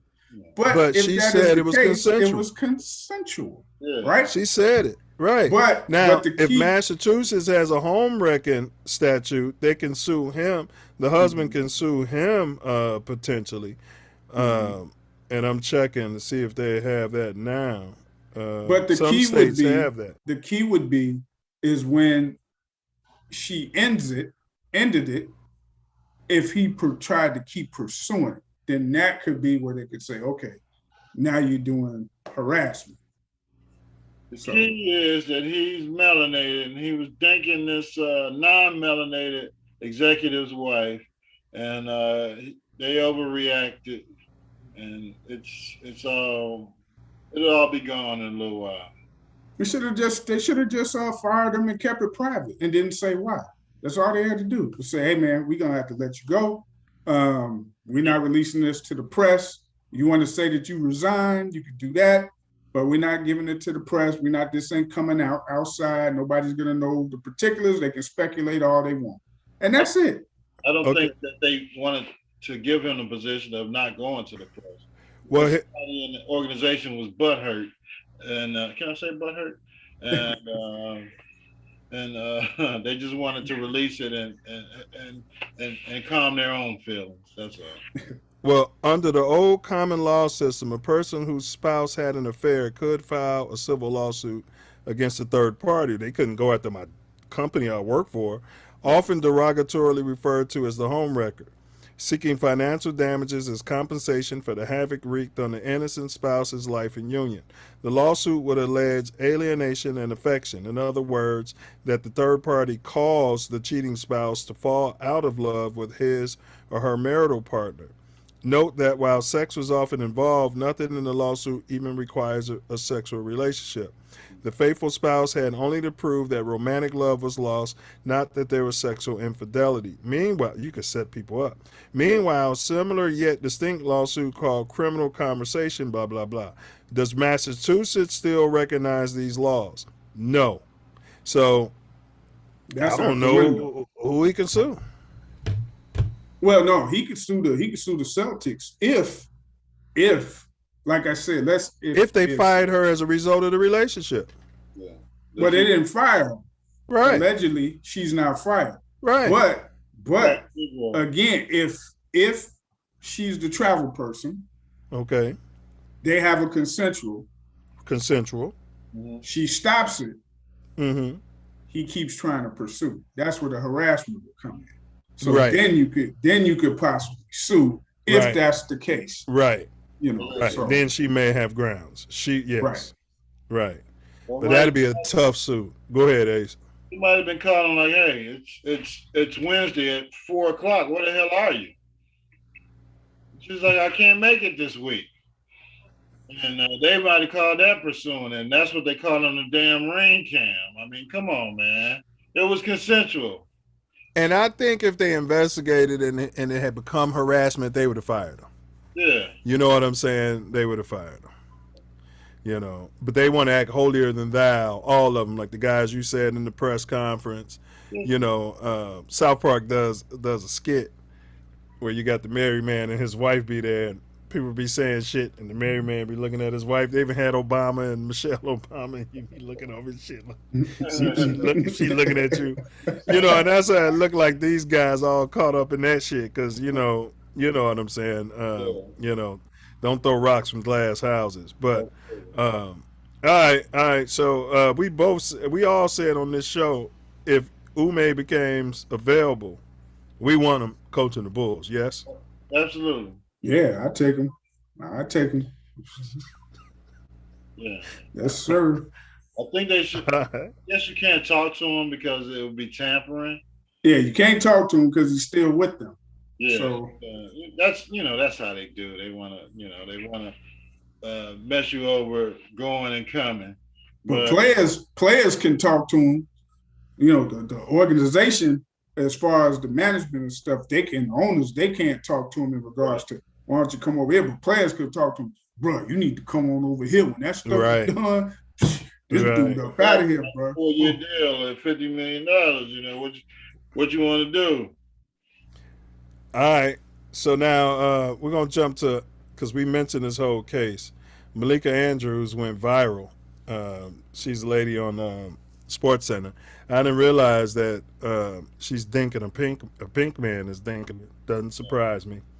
And she's half Jewish, they said. So she's been getting dragged in the internet by Black Twitter. You know, when she was talking to Stephen A about this whole Ume thing, and told Stephen A on his own show, stop. I was like, is he going to take that? But in Stephen A's defense, he said something about that. You know what I'm saying? He's like, you ain't going to come on my show and tell me to stop and be cutting me off. But my question for you guys is ESPN becoming beauty shop talk? Because I know one of my big brothers stopped watching it years ago for that reason. Yeah, I have as well, because it's he said beauty shop, not even barbershop, huh? It used to be barbershop, guys sitting around talking sports. Yeah. And now it's like girls sitting around talking sports. Right. Well, I mean, that's, it has to appeal to a certain demographic now, and especially bringing in the ladies to work on the telecast for baseball, football, basketball. So, they got to appeal to all demographics. So they have to, I guess they soften their stance on sports and different agendas. But eye candy always had its place. Nobody wants to be around a bunch of hard legs. But go ahead, hold your point. But this eye candy is running the joint, telling people, stop. Go ahead. Well, it's the participation trophy era. Just like the eye candy wants to run the the teams that the kids are playing on. They're running the teams in the corporate world as well. So, it is a new era. The Women King came out at theaters near you, but it's ESPN. It's owned by Disney, so it's just a matter of time. All of that. But they've always had women. The women knew sports. They weren't necessarily just eye candy. We can go back in their history. But I'm watching it, and I'm like, go ahead, Diesel. What's your take on this? Is ESPN become beauty shop talk? And the simple answer, yes. And if you notice, almost every program now that they do has women on there. Man. Why? It might be all women. Yeah. And if it's a man on there, it's usually women mixed in with the guys too. And we like the former athletes talking sports, the former female athletes. But go ahead. Yeah. Now, as long as the person knows what they're talking about, and they can stand on what they're saying and back it up with some type of argument for whatever they're saying, I don't have a problem with that. But it sure is funny, and it ain't just them. So if you go to the NFL Network, if you go to the Fox, they do it too. Look at they always got it. They always got a female, and who is picking the wardrobe for these people? Man. I mean, I'm seeing them in look like night dresses to go to the What was the black girl used to keep her big lips all greased up? I don't see her around too much no more. Pam. Yeah, Pam, boy, she's keep them lips greased up. Yeah, Pam. Man, Oliver. They have them wearing some of the too old for the game. Different types of outfits and everything. But here's the key. Pasture. That when you let them speak like how Malika Andrews did, you'll start to see them show their true hand. It's the same thing with a lot of people that are undercover racists or white supremacists. Yeah. You don't know until they show their hand, like the Phoenix Suns owner. You don't know until they show their hand. And once they show their hand and you find out, okay, this is what they really own, okay? So Malika Andrews, she's starting to show her hand as far as her mentality of where she goes. What's the other one who she's still on there, and Sage Steele. You remember the comment she what she did, and then she told one of the people at ESPN, a female, I forget which one it was, and she said, I don't even know if the person worked at ESPN, but I know it was a female in entertainment or sports, and she says she found out that she was dating a white guy. Sage Steele did. Yeah, they all are. And Sage Steele went and told her, like, oh, congratulations! I'm so happy that you're dating a white person or a Caucasian person. She was like, what are you talking about? Like, she was like, whatever her thought process of it was, whoever the person was that she was talking to, she didn't get down like that. Right. Yeah. So, what was the black lady who got fired? She used to be on the Cool Show, and they used to do old school movies, black movies. Jemele Hill? Yeah, Jemele Hill said recently she called black men black KKK or some shit. Like, this shit is getting crazy, bro. Hey, like I said, you let them talk, and until they show their hand. Yeah. They show that hand. Yeah. You said, okay, I got There's a lot of male-hating women on these shows. Why would you come on a show like that, though, when the majority of the fans are men? Like, so Malika, bro, I watched her. It was Richard Jefferson, the other dude that played for the Celtics, Perk. Picnic table. And it was a hard foul on the dunk. And they were giving their commentary saying that shit was intentional. And anybody who's laced them up, you know what I'm saying, Ace? You like, man, all the guys will be sitting around like, yeah, he did that shit on purpose. Right. Malika cutting them off. You don't know what's in his heart and what was in his mind and what was in his intent. Why do you have these professionals? Would she have said that to a professional doctor? Like, they're on here to give their perspective, Right. and you're on here to be eye candy. Take a big cup of shut the F up.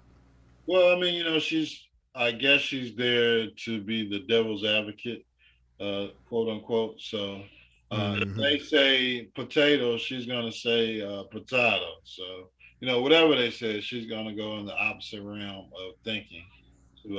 She can, man. They got a lot of good women sportscasters, broadcasters, and things that I done watched and respect.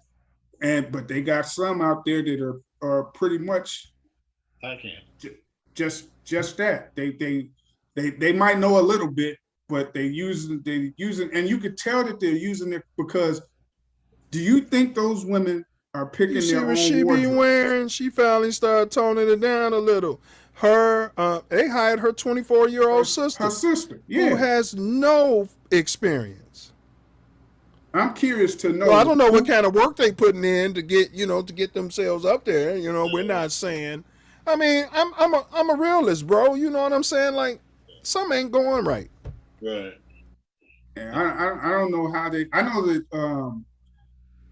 I know some. I ain't gonna say all of them. I know some of them. They have to go through auditions, and it's a process to get on, like on Sports Center and stuff like that. Because the one chick that I respect and like, she does like the Sports Center at 5 or 6. Ellie Duncan. She was good. What was that lady? She was older, but she was one of the first females on ESPN. White lady. She was good too. Which one?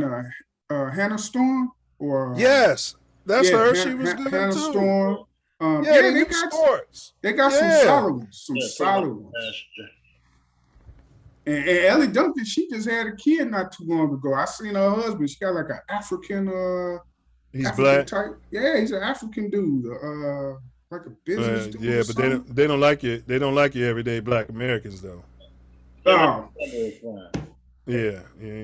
I say African because I say African because I think he got like an African type name. I don't really know what. Right, he African. But I'm just saying, we the enemy in this country, in my opinion. You too. Yeah. All right, let's jump past that. Before we get to the final topic, because I've skipped a lot of topics due to time. One last topic: California school slave auction. Yeah. Now we've had. Our fraternity used to do auctions of the pledges. The university didn't like it.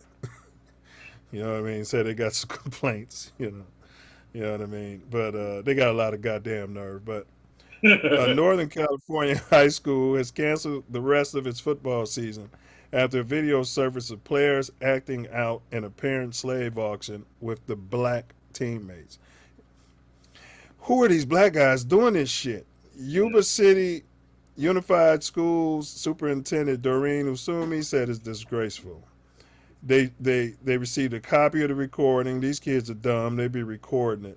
Long story short, the whole football season's been canceled because it was a majority of their players and their best players, so they're forfeiting every single game. The black slave auction hazing.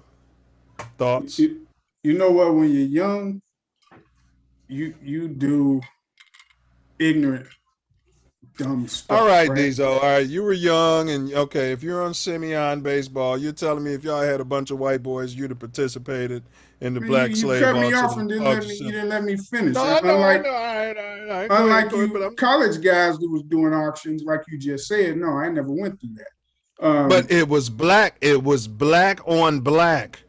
Go ahead. Still an auction, just like they did in Africa. Black on it's black. It's black.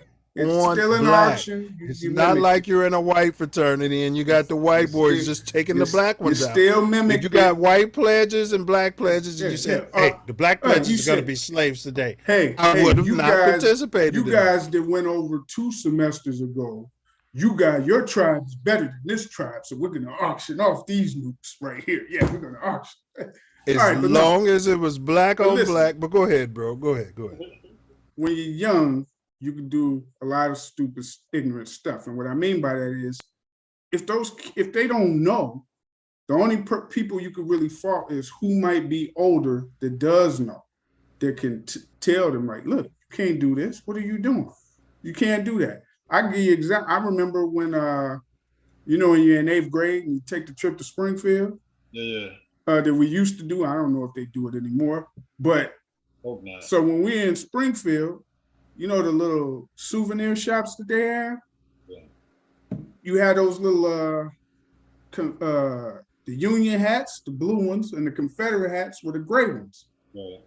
Man, we were grabbing, a lot of the kids, we were grabbing the gray ones because they looked better. But we didn't understand that, hey, them is Confederate hats. You don't want that hat. And the teachers start telling us. I like, mean, hey, I boys, get it. I watched the Dukes of Hazzards when I was in 5th grade. I understand the General Lee, but if you don't know, but high school, bro. Let's not act like we weren't in high school. You know what I'm saying? And that's why I said it would be somebody who's a little bit older. Who, I mean, was it coaches and stuff there, or was it just players? Bro, I played at a high school that was 33% white, 33% Hispanic, and the rest black, maybe 40% black. Mm-hmm. And the football team was probably majority white. Yeah. And there's no way in hell part of their hazing would have been for the black players to play a slave. I'm talking about even at that age. There's nobody older than me who would have had to tell those white boys to go kick rocks. So what do you think is the reason that the black kids was involved in? That's what I'm asking. I know Ace is going to say it's the trophy generation. You're talking about 30 something years and slavery is going down to maybe a paragraph in history, mm-hmm. not even mentioned in the history. They ain't seen the movie Roots. Go ahead. Yeah, they have no idea, especially if they're going to a predominantly PWH high school. Mm-hmm. So, they have no idea of the history. They don't know. That's what I'm saying. They don't know. People in the country. The white boys know. Go ahead. Yeah, they know. That's why they had the auction. Mm-hmm. But they don't know the power that they have as black youths. So unfortunately, it's a problem that may be at home. It might be a mixed home.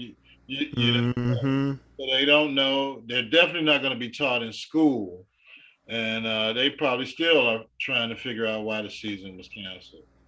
So, I don't know. Okay, let's just say, all right, I'm going to take you guys' premise. I've never heard of slavery. I'm a black kid in America. I might even be from Africa somewhere. I might not be foundationally black, but whatever. I'm mulatto, whatever.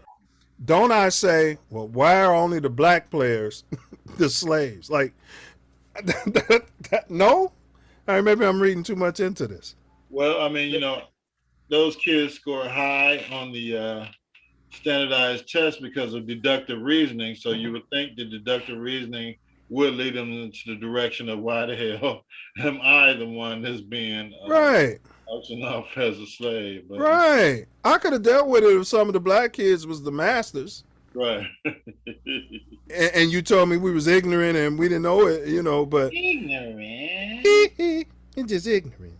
But small ups, man. We don't like to talk about kids on the show, so we'll talk about the parents. Yeah, I mean, it's got to be something foundationally. Well, that is America, and if the kids deemed that this particular auction wasn't a problem, it came from the parents, because it's something that maybe the parents in their fraternity at whatever university in California, or the grandparents had black slaves. Yeah. So it's A-OK. All right. So let's jump on the final topic, man. Why are certain quarterbacks given a pass after subpar performances? I'll just give you some guys I lined up here. These are the ones getting a pass. Sam Darnold, drafted 3rd overall.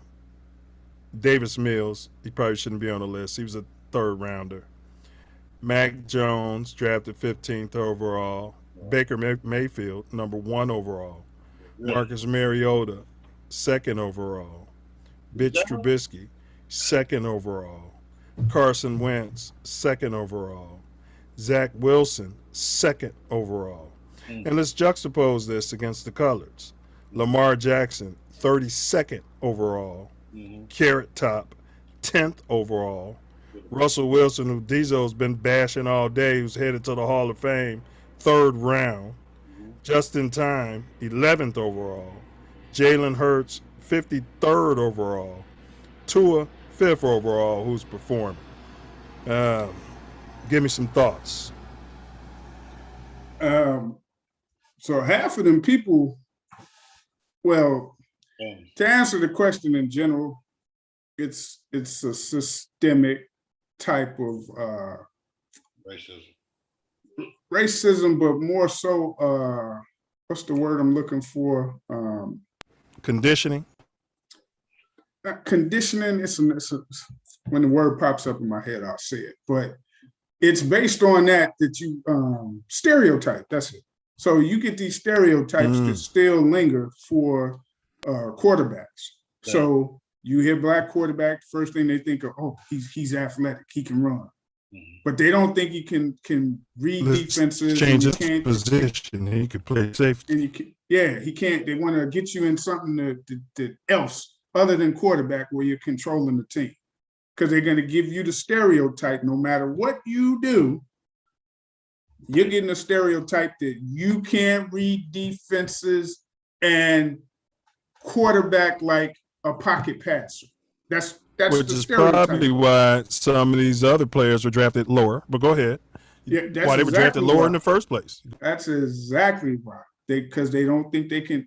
They'll say almost all black quarterbacks. They'll say have a strong arm. Almost all of them. They'll athletic. Say, it's athletic, strong arm. Not accurate. Not accurate. Can't play from the pocket. Can't play from the, not a pocket passer, and can't really read defenses. That's like the prototypical stereotype, which is why you see the majority of those black quarterbacks that get drafted much later than the ones who are non-black that get drafted. They get them early, off the board. But can it be said that those other guys are standing in the pocket because they can't run? Could that be said? Yes, absolutely. Absolutely. Peyton Manning will tell you, he's like, man, if I could run like some of these guys, oh my God. Tom Brady said it too. I could never run like that. He's like, I wish I could. I wish I could. It's like, I wouldn't have got hit as much. But the majority of these quarterbacks, that's what they how they label them. Now, I will say this. Half of those dudes on that list that you named, hey, man, they be dropping, hey, they get them the business, though. They be going in on those dudes. I hear it all the time. And I'm talking about for a while. Like Baker Mayfield, they be dropping nuclear A-bombs on his head all the time. I mean, the only one I see that tries to keep giving them passes is Skip Bayless. Well, I don't even know Baker about Mayfield. He does. Dan Orlovsky does too, and he's the one who thinks what's his name should be in the Hall of Fame. No. So I'm not saying they don't talk about them nearly as much as they dissect some of these. So Baker Mayfield should get it because he's a number 1 overall. Oh, he gets it bad, bro. They go in on him. Yes. Justin Fields gets it worse than Baker Mayfield. Yeah. I think you know why he gets it worse? Because of the city that he's in. Market, yeah. That has a lot. The market. What's his name? Gets it bad too. Well, Sam Darnold did get it bad in New York, but once when they got rid of him, so they ain't gonna talk about him no more. Now he's in the same place as Baker Mayfield. Yeah, so they like, okay, he's nothing. Mitch, I mean, he's a bust. He's a bust from where he was drafted. He should have been better. He shouldn't have been drafted that high. That was on the Bears. No way. Just because you drafted to a damn interview on a Toyota Camry, there's no way you should be trading up to get a bum that started 16 games in college. 16 in college, and he only started his senior year in high school. That should be a red flag right there. Absolutely. NFL quarterback. Justin Fields didn't. He got like the same thing in college. Yeah, but I can guarantee you he was all-state probably 3 years in high school, probably started all 4 years. You know, I'm just saying Yeah. he had some games under him more than Yeah. more than a high school senior year and then a college senior year. Then he went to Ohio State. Yeah, he only played a few games at Georgia. But he wasn't recruited to drive no damn Toyota Camry. He played football. He played football. Well, go ahead, Ace. Go ahead. My bad. At the college, and that's when he transferred to Ohio State, and he got drafted as a quarterback at Ohio State. He just needs time, and he needs some personnel around him. I mean, so I hear your point, Diesel, but yeah, when you say that they get, I don't see it, man. I be watching these shows, man, like they all over Russell Wilson. Mm-hmm. You know, saying he, you know, Well, blaming him. go through that, you know, the list of them quarterbacks you saying, Sam, and I'll tell you the ones that the white ones are the black. Okay, Sam Darnold, draft 3rd overall.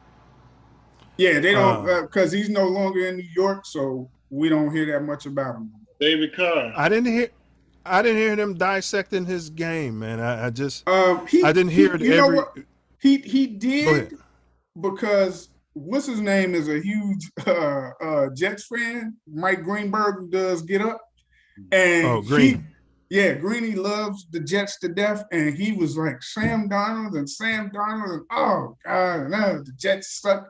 So I mean, they gave him the business, but I think he was getting hurt too a lot. So you couldn't exactly like give him the business just because he was a bust. They just didn't. Yeah. I think they didn't re-up him when his rookie contract ran out. Well, what about Marcus Mariota? Seems like he's getting away with it. They call him a bust, but they don't. They because he made the playoffs a few times. You know, it's almost like Mitch Trubisky. You know, he made the playoffs. I didn't think, did he get to a championship game? No, Mitch. Mariota. No, I'm talking about Mariota, not Mitch. Not Mitch. Mariota. No. He made the playoffs. So. He made the playoffs. I remember he lost to Kansas City, I think, one year. Yeah, Mitch made the playoffs. No, Mitch made the playoffs. The Bears made it twice with him. Yeah. And you saying Carson Wentz got Carson he didn't Wentz, get there, they give him the business. Oh my God. Because he's a huge. The worst thing for him. All I hear them talking about in the news cycles is Lamar Jackson. They even have a way of talking about Carrot Top, Mahomes. Is he MVP? Is he having a down year? They love talking about Lamar Jackson. Can't stand in the pocket. They're having a field day with Russell Wilson. They shredded Jalen Hurts. They questioned Tua all the way up until this season. When you got a wide receiver. Right. But when you got some talent around. But I'm going to be honest with you, bro. The premise of the players that you name, they talk about Lamar all the time. And it's usually the argument over is he gambled on himself like Aaron Judge just did. So he's going to get paid more than what they was trying to give him before this season started. So most of those people who I watch in the press, they give him his props. The majority of those just started changing after he started shredding the league. Before this season started, they were questioning if he was worth the money. They were saying that they say that he can't win playoff games. This is what I hear about Lamar Jackson. He won MVP 2 years ago. They've been giving him his props since he won MVP. The majority of them were saying pay him. They were saying pay him before this season started. They were saying pay him. And he got hurt last year and didn't even play. I don't think he finished the season. And they were still saying pay him. So I can't let you slide with that one, bro. I watched them give him his prop. So we agree to disagree. All I hear is Lamar Jackson bashing. Now, I don't. Now they've been softening it up since he's been shredding the league again this year. But they were not saying what you were just saying. He was hurt last year. All they say is he can't win the big game. He hasn't won a playoff game. He doesn't slide. All those things. Now they're saying, oh, he's sliding now. Oh, he's making these passes now. Now they're saying it. He never, you know what? If you really think about it, he's never really slid, but he's known how to go down without taking a big hit. But that's my point. They hold that against us when we get hurt. Yeah.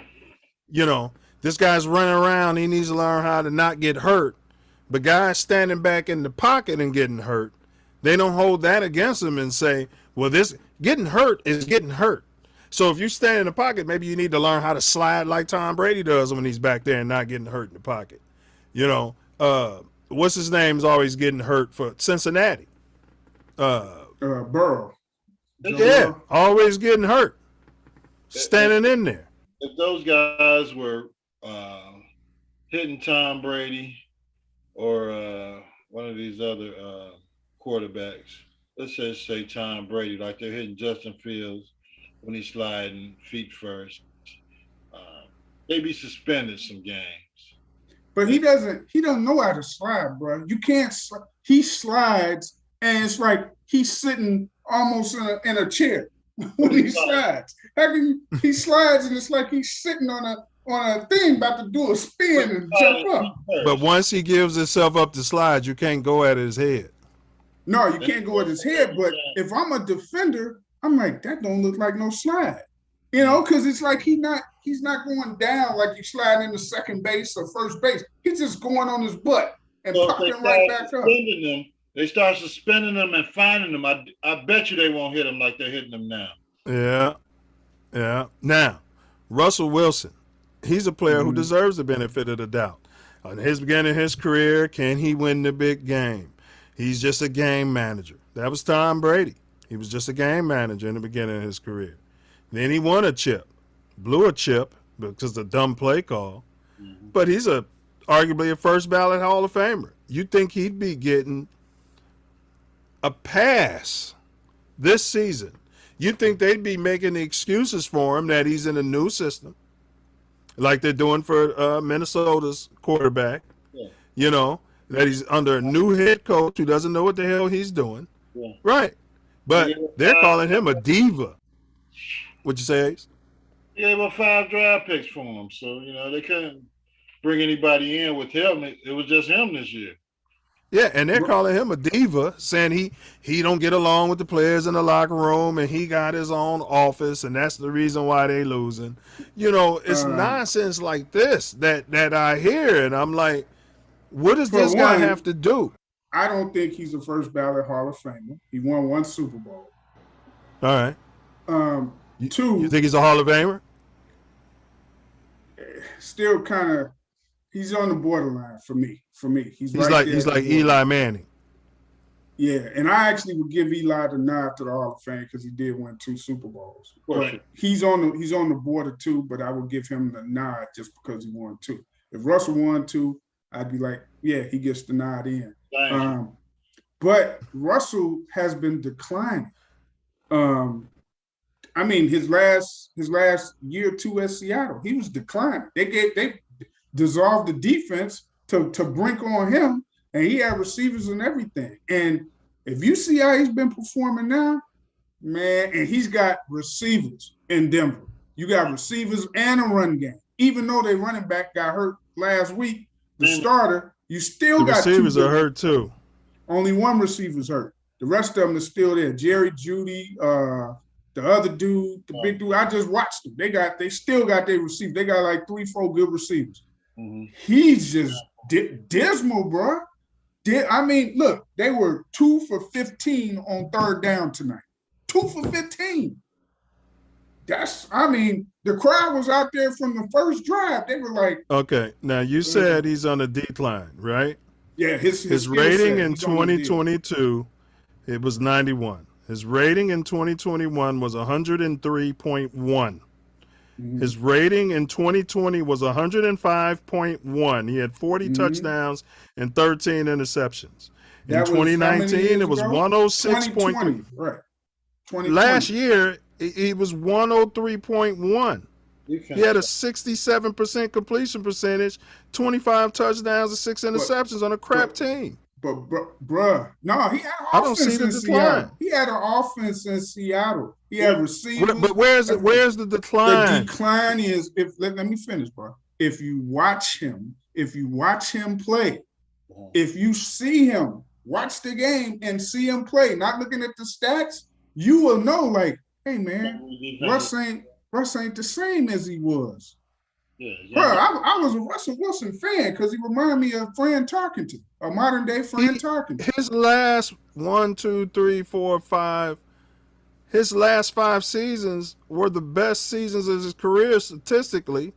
In 2015, that was his best career with the Seahawks, but his career rating is 100.1. And last year it was a 103.1.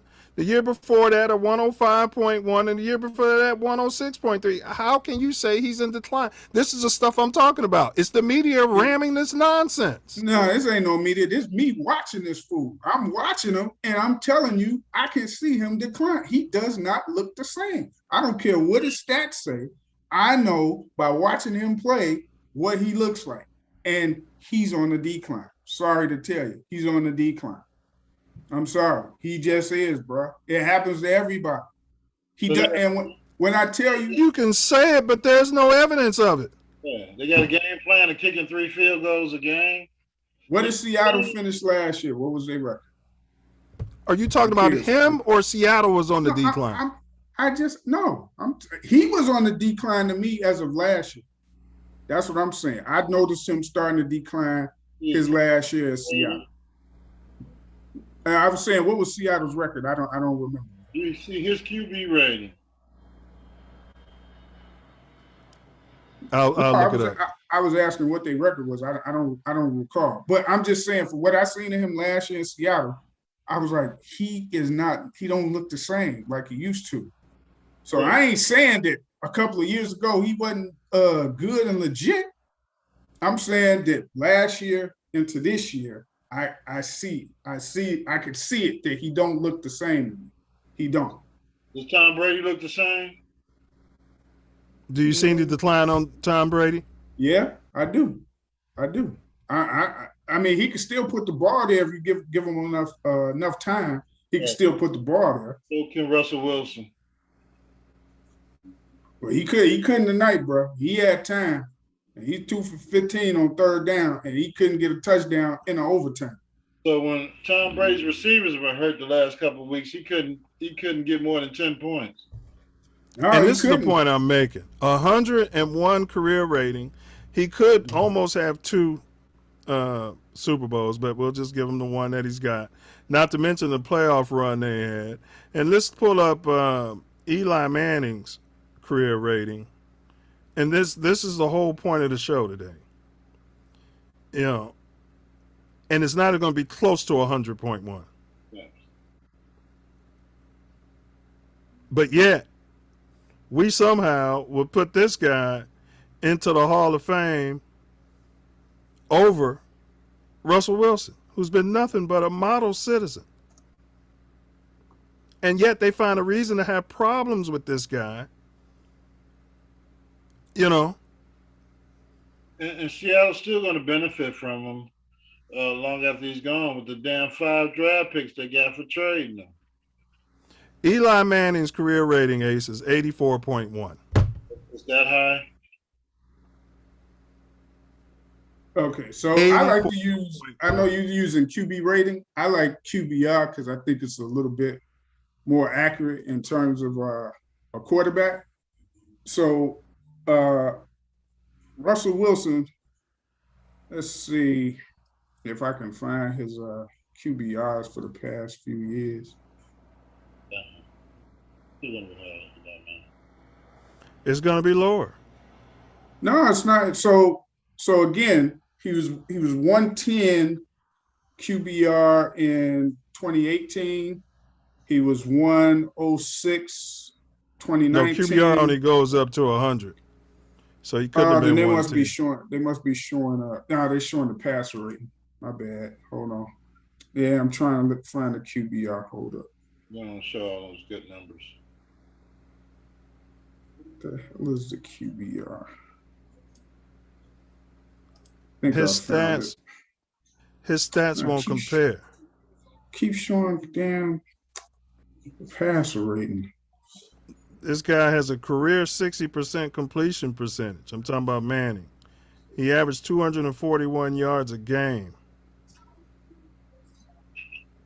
But see, bruh, again, I'm a Wilson fan. Again, I'm just telling you, from this season and last season, I could see his decline.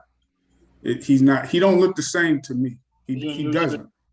New scheme, new coach, different players. Yeah, it's gonna take some time, and they're still what 2-3. But all right, just in time, we discussed him. It was the same thing with Jalen Hurts and Tua. You know, and these guys weren't drafted. Russell Wilson was a 3rd-round draft pick too, bro. You know, like Brady was a 6th-round draft pick. You know, and then God forbid one of us are drafted number 1 overall. We're under an electron microscope. It's like we're stealing money all the time. This guy's not working hard. He must not be practicing. He must not be watching film. This is the nonsense I hear. And I'll be in the chats shredding. Go ahead, Ace. You got to give him a contract where he's make sure that he's studying the game plan and not playing video games all night. Yeah. He got Russell Wilson. Didn't they give him an extension or something when they traded for him? Yeah, but his ain't guaranteed. He did them a favor. Yeah. A lot of his money ain't guaranteed. Hey, it was probably smart with the way he been looking, not to guarantee him all of that. How much did he get guaranteed? He probably got over 100 million guaranteed. Well, his rating, I don't know what he did tonight, is still 90.1. I bet you it was before tonight. It was near the top of the league. No quarterback has really been shredded except for the ones we named here tonight. He went 21 for 39, 274 yards, 2 interceptions, passer rating of 54.9. And that's tonight. So before tonight, he was 91, so his numbers are going to go way down. And that was at home? At home. No touchdowns. Yeah, I'm surprised he lost that one. And I'm telling you, I can't tell you how many 3-and-outs they had, but they had a ton of them. It's because they're not running the damn ball. They got a stupid ass coach. Yeah, and you said they got a good running game. They ain't been running like they was running last year. They ain't had the same running success they had. It's a new scheme. Let me see, does it show?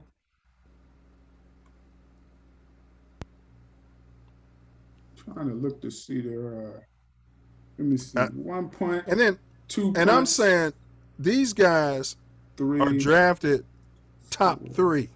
Mm-hmm. And they don't get talked about like the way we talk about the black ones. Yeah. They don't. I'm not saying they don't get talked about at all, Dezo. Yeah, but Baker Mayfield's a complete bust. Yeah. Two cities. Well, you know what it is? Because they do. I mean, they have to talk about them because there's more of them than it is black quarterbacks. So they do talk about them. The thing is, it's not an issue if they talk about them. It's what they talk about when they talk about. That's the main issue. Because it goes back to them stereotypes that they keep placing. And so what you end up seeing is a bunch of the ex-players trying to defend, like Lamar. They're always trying to defend.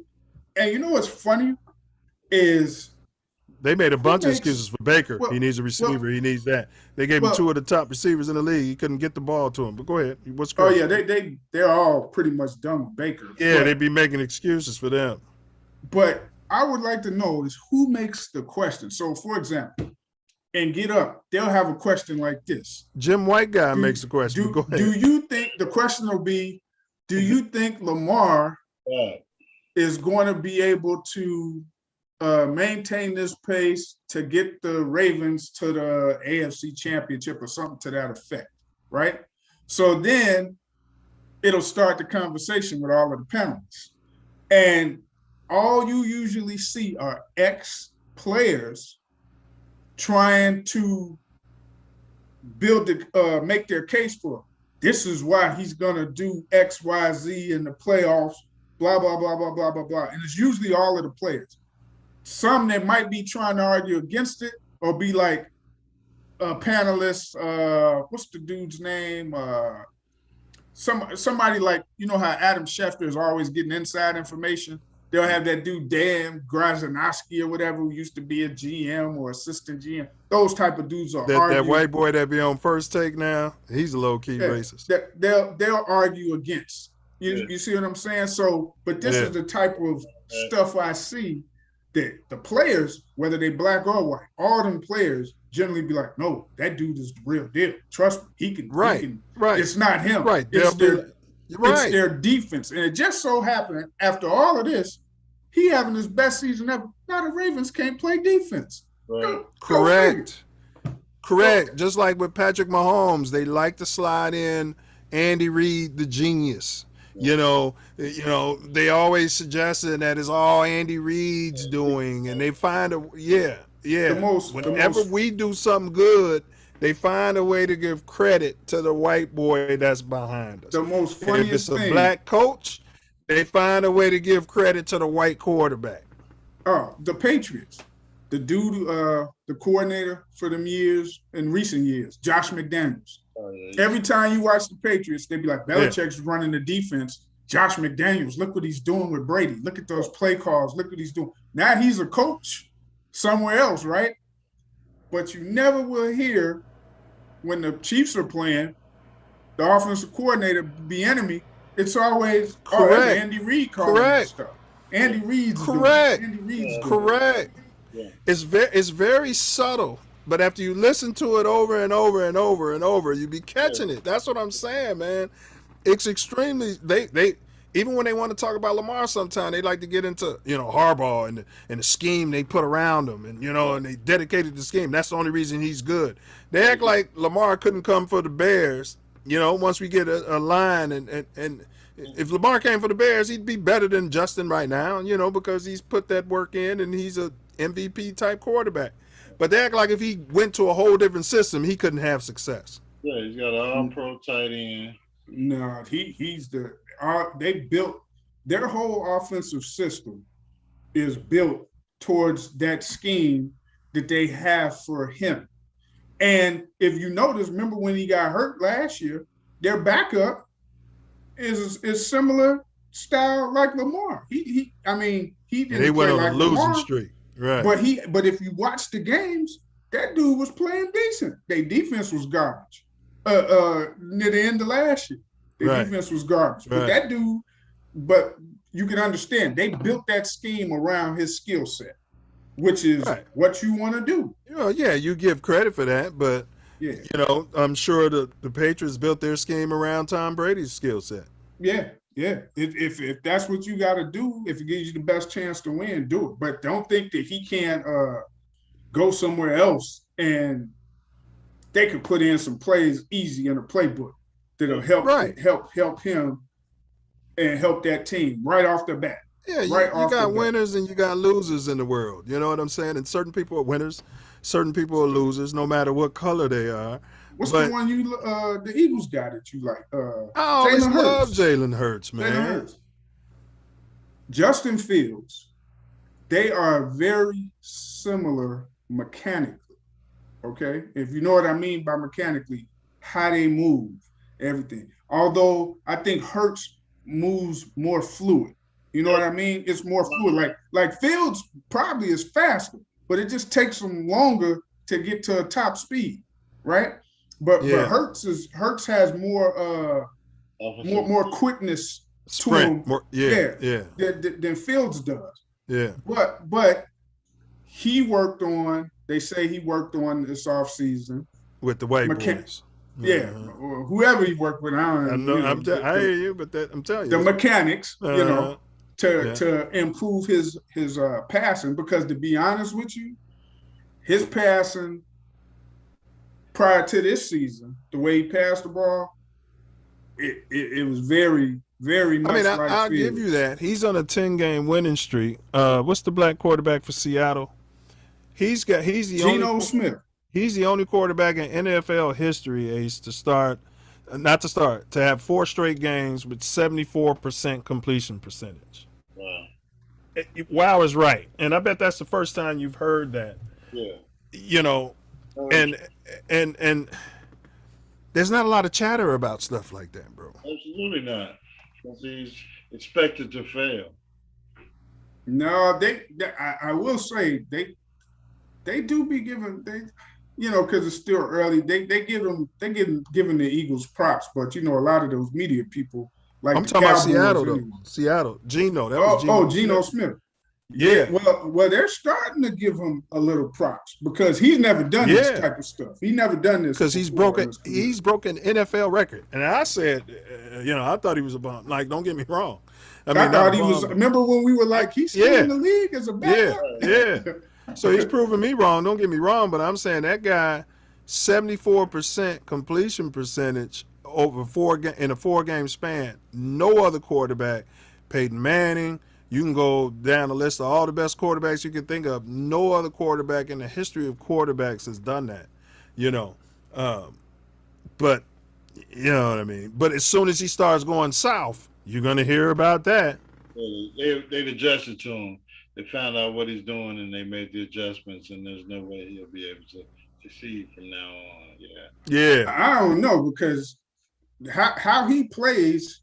He's had enough play time where people should already know what he does. Even with, when you I liked him in the Vikings. He just got his knee blown up. He was playing good football. I'm speaking of what the narrative is. If he starts losing. Yeah. They'll say but even the game they lost to, was it Detroit? He balled in that game. Yeah. I think it was Detroit that they lost to. He balled in that game, so it's like. Hey, but they're not talking about how good he can.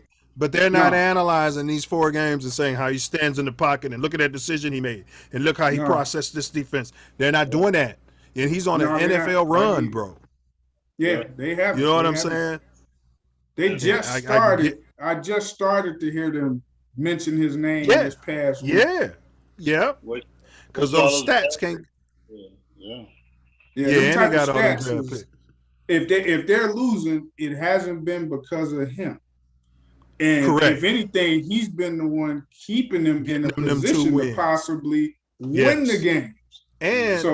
And Ace, can you believe they're still talking about asking the question?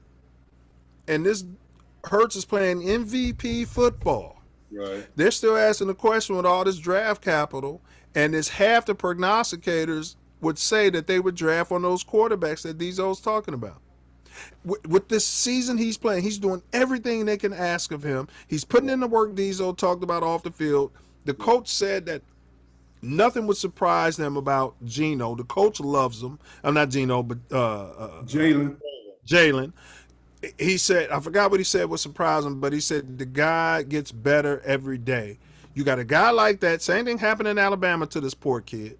You know what I'm saying? And they are still considering using all those extra draft picks they got to bring it. Like, what the fuck do you want? No, you don't need no quarterback. If he continues to play, once he's shown you, so he got you. You did make the playoffs last year with him, okay? I mean, he wasn't playing. I think he's won 9 out of his last 10 games. But go ahead. He wasn't playing super great because it seemed like he was always trying to run instead of trying to make a throw when he could. Yeah. But whatever he did in the offseason has equated to the way that they run the ball now.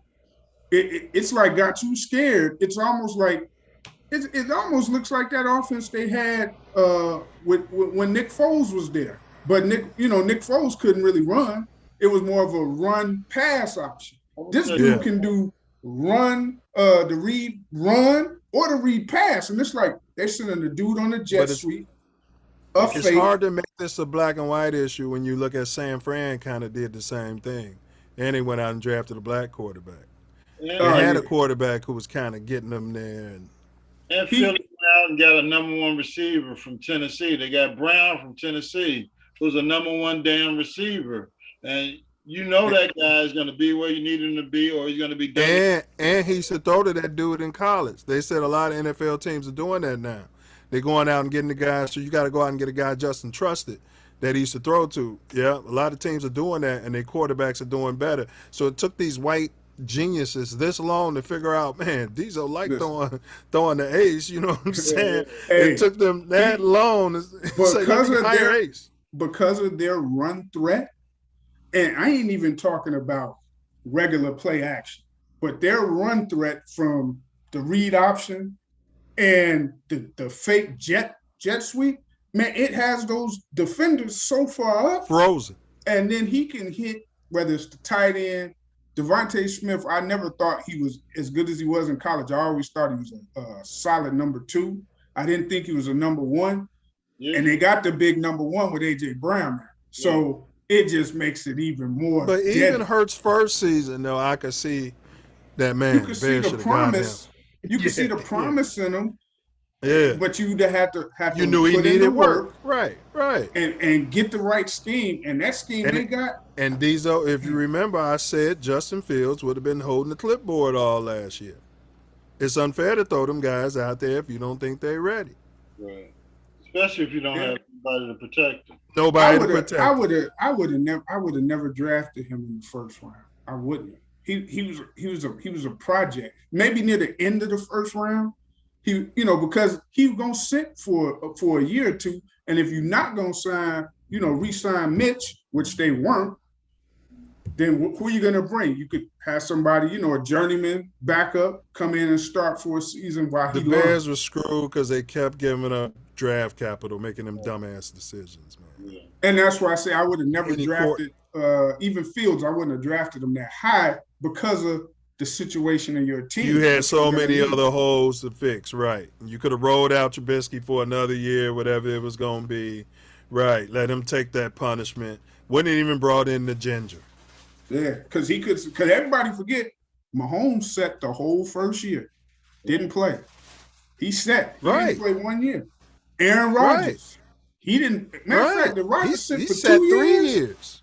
3 years. Because he's playing behind Brett Favre. Brett Favre kept saying, I'm retiring next year. That's where Aaron Rodgers learned that from. Yeah. And then Aaron Rodgers politicked and got Favre run out of time. Out of there. So he knew Favre was stealing money from the poor people. So he stole money. He knew he was a dick. Yeah. He didn't like him. He never liked Brett Favre.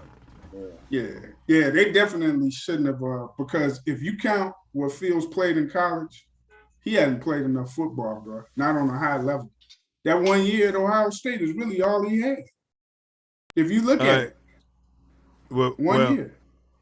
Well, Dijo, give me your final words on this topic, and then we're going to throw it to Ace so we can close it out. I'll say this. These quarterbacks, the way that they manipulate the storylines and they keep, it's always in the back of, they try to avoid saying it, but we know those stereotypes that they still ring on the black quarterbacks.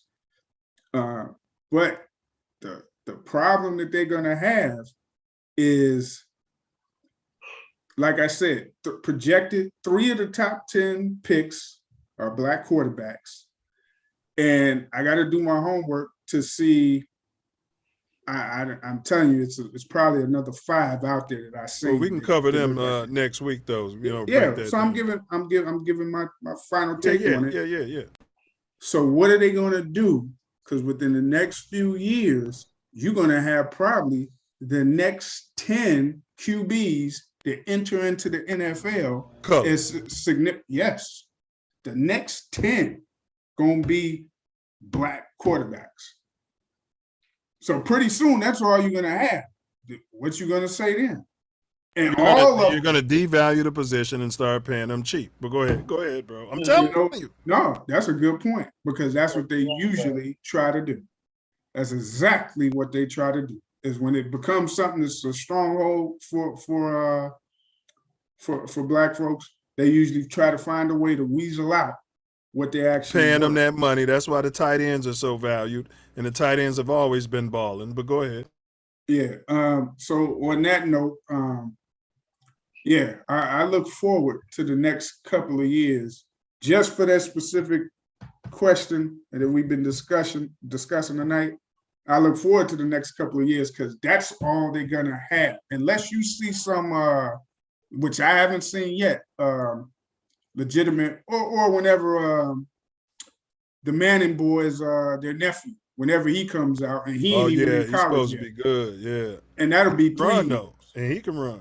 Yeah, he can run. He probably the fastest out of any of them, their quarterback. But Oh yeah, Eli ran a 5.4. Go ahead. until he comes out, from what I've seen, I haven't really seen no, white QBs that have been balling. So it's a good look for what's to come in the NFL this year, coming up for this next draft and the one following. I throw it to you, Ace. Go ahead, Ace. Final words, bro. Nice final words, Diesel. Well, I believe it's a product of the NFL and the good old boy network. As far as the front offices, the GMs, the scouts, the evaluations of these players, that these quarterbacks, the whole system that they put together, the whole system as far as the beat writers and the narrative that they put out to devalue certain quarterbacks or try to devalue them when a contract comes about, or it's based on the good old boy network. They basically, for the back quarterbacks, what have you done for me lately?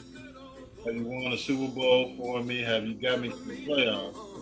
And if these players aren't getting them there, then you're looking at them being labeled as a potential bust or bust. So I believe it's just a matter of changing the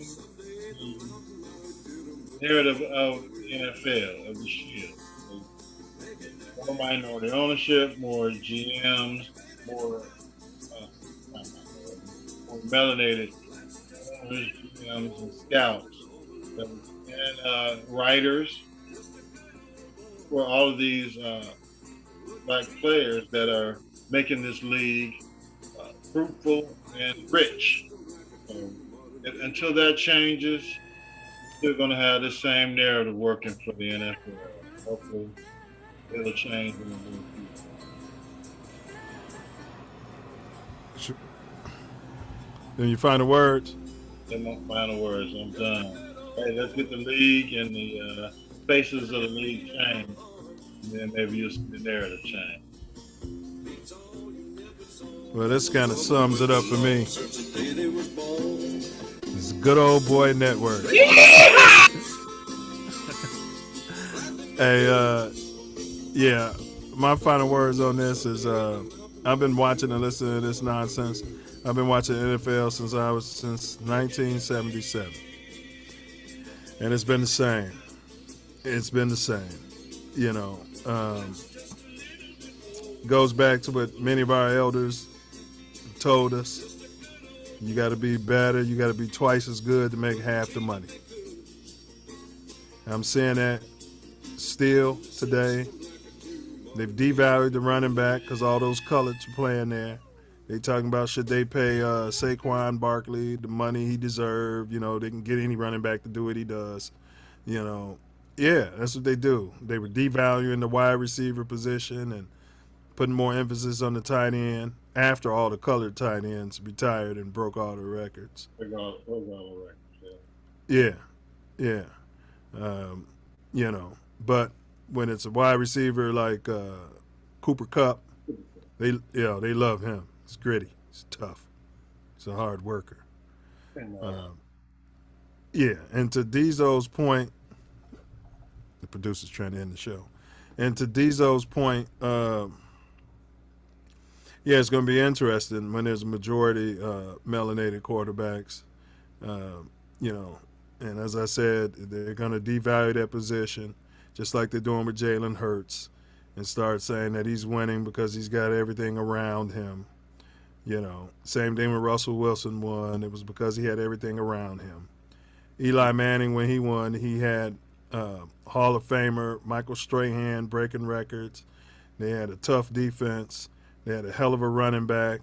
They had some great receivers, but Eli's the one everybody's picking out to go to the Hall of Fame some kind of way. You know, journeyman quarterback in my mind.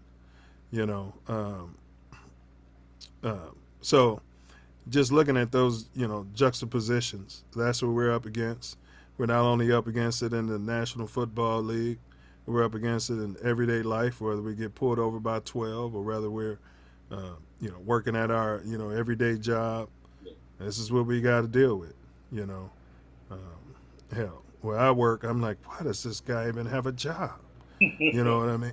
Like, you've been here how long? And, you know, and then when they make decisions to cut people, it's never the lazy ones. Never the lazy ones. You know, no. But they'll question our work ethic in a heartbeat. So you should be working hard. Yeah, you should be working harder. You shouldn't be taking vacation. But when it's them, it's work-life balance. Right, absolutely. You know, I'm just saying, when I look at the ones cutting corners, we know who they are. You know, they put clauses in our contracts suggesting that we're not working hard and things of this nature. So, hey, y'all, thanks for checking in. We'll come back with a hot topic for y'all next week on the Self Love Show, Wednesday at 7 p.m. Central. We're talking about the uninsured black community. We've got an over 25-year insurance professional. Been owning his own agency for a major insurance company. And so we're going to talk about insurance options for us, things of that nature. Also, as always, being a black man in American society. Are we still slaves? And next week on Mouthpiece Included, we're going to come at you with some more hot topics. We'll be breaking down the NBA. We'll be making our predictions. So, you got any topics in mind, Ace? The Bulls. What the hell's going on in Chicago? The Bulls. What happened to the big man in the NBA?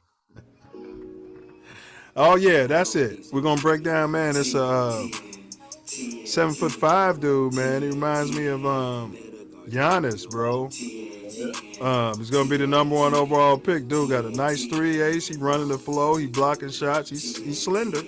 He's dunking. Yeah, man. Yeah, so we'll go over that potential NBA draft, and we'll break that dude down. And big ups to NBA player. I don't know if he's going to make the roster. His name is Ho You Fat. Ho You Fat. Ho You Fat. Huh? Ho You Fat. I got to buy his jersey. Oh, you fat. Absolutely. Oh, I want to shout out, I just forgot when Diesel mentioned Arch Manning. Nephew, Kirk, will be down at University of Texas. He going to be where? University of Texas. Blocking for Arch Manning in the next 4 years. Oh, yeah. You're going to meet that young man. Yeah. That's right. All right, so as you sliding through the city of Chi, or the great city of Inglewood, Cali, better watch your back. Check your 6. Double check that blind spot as you changing lanes. Guard your grill. Knuckle up.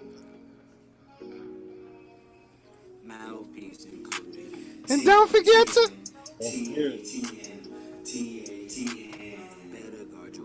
And don't forget to.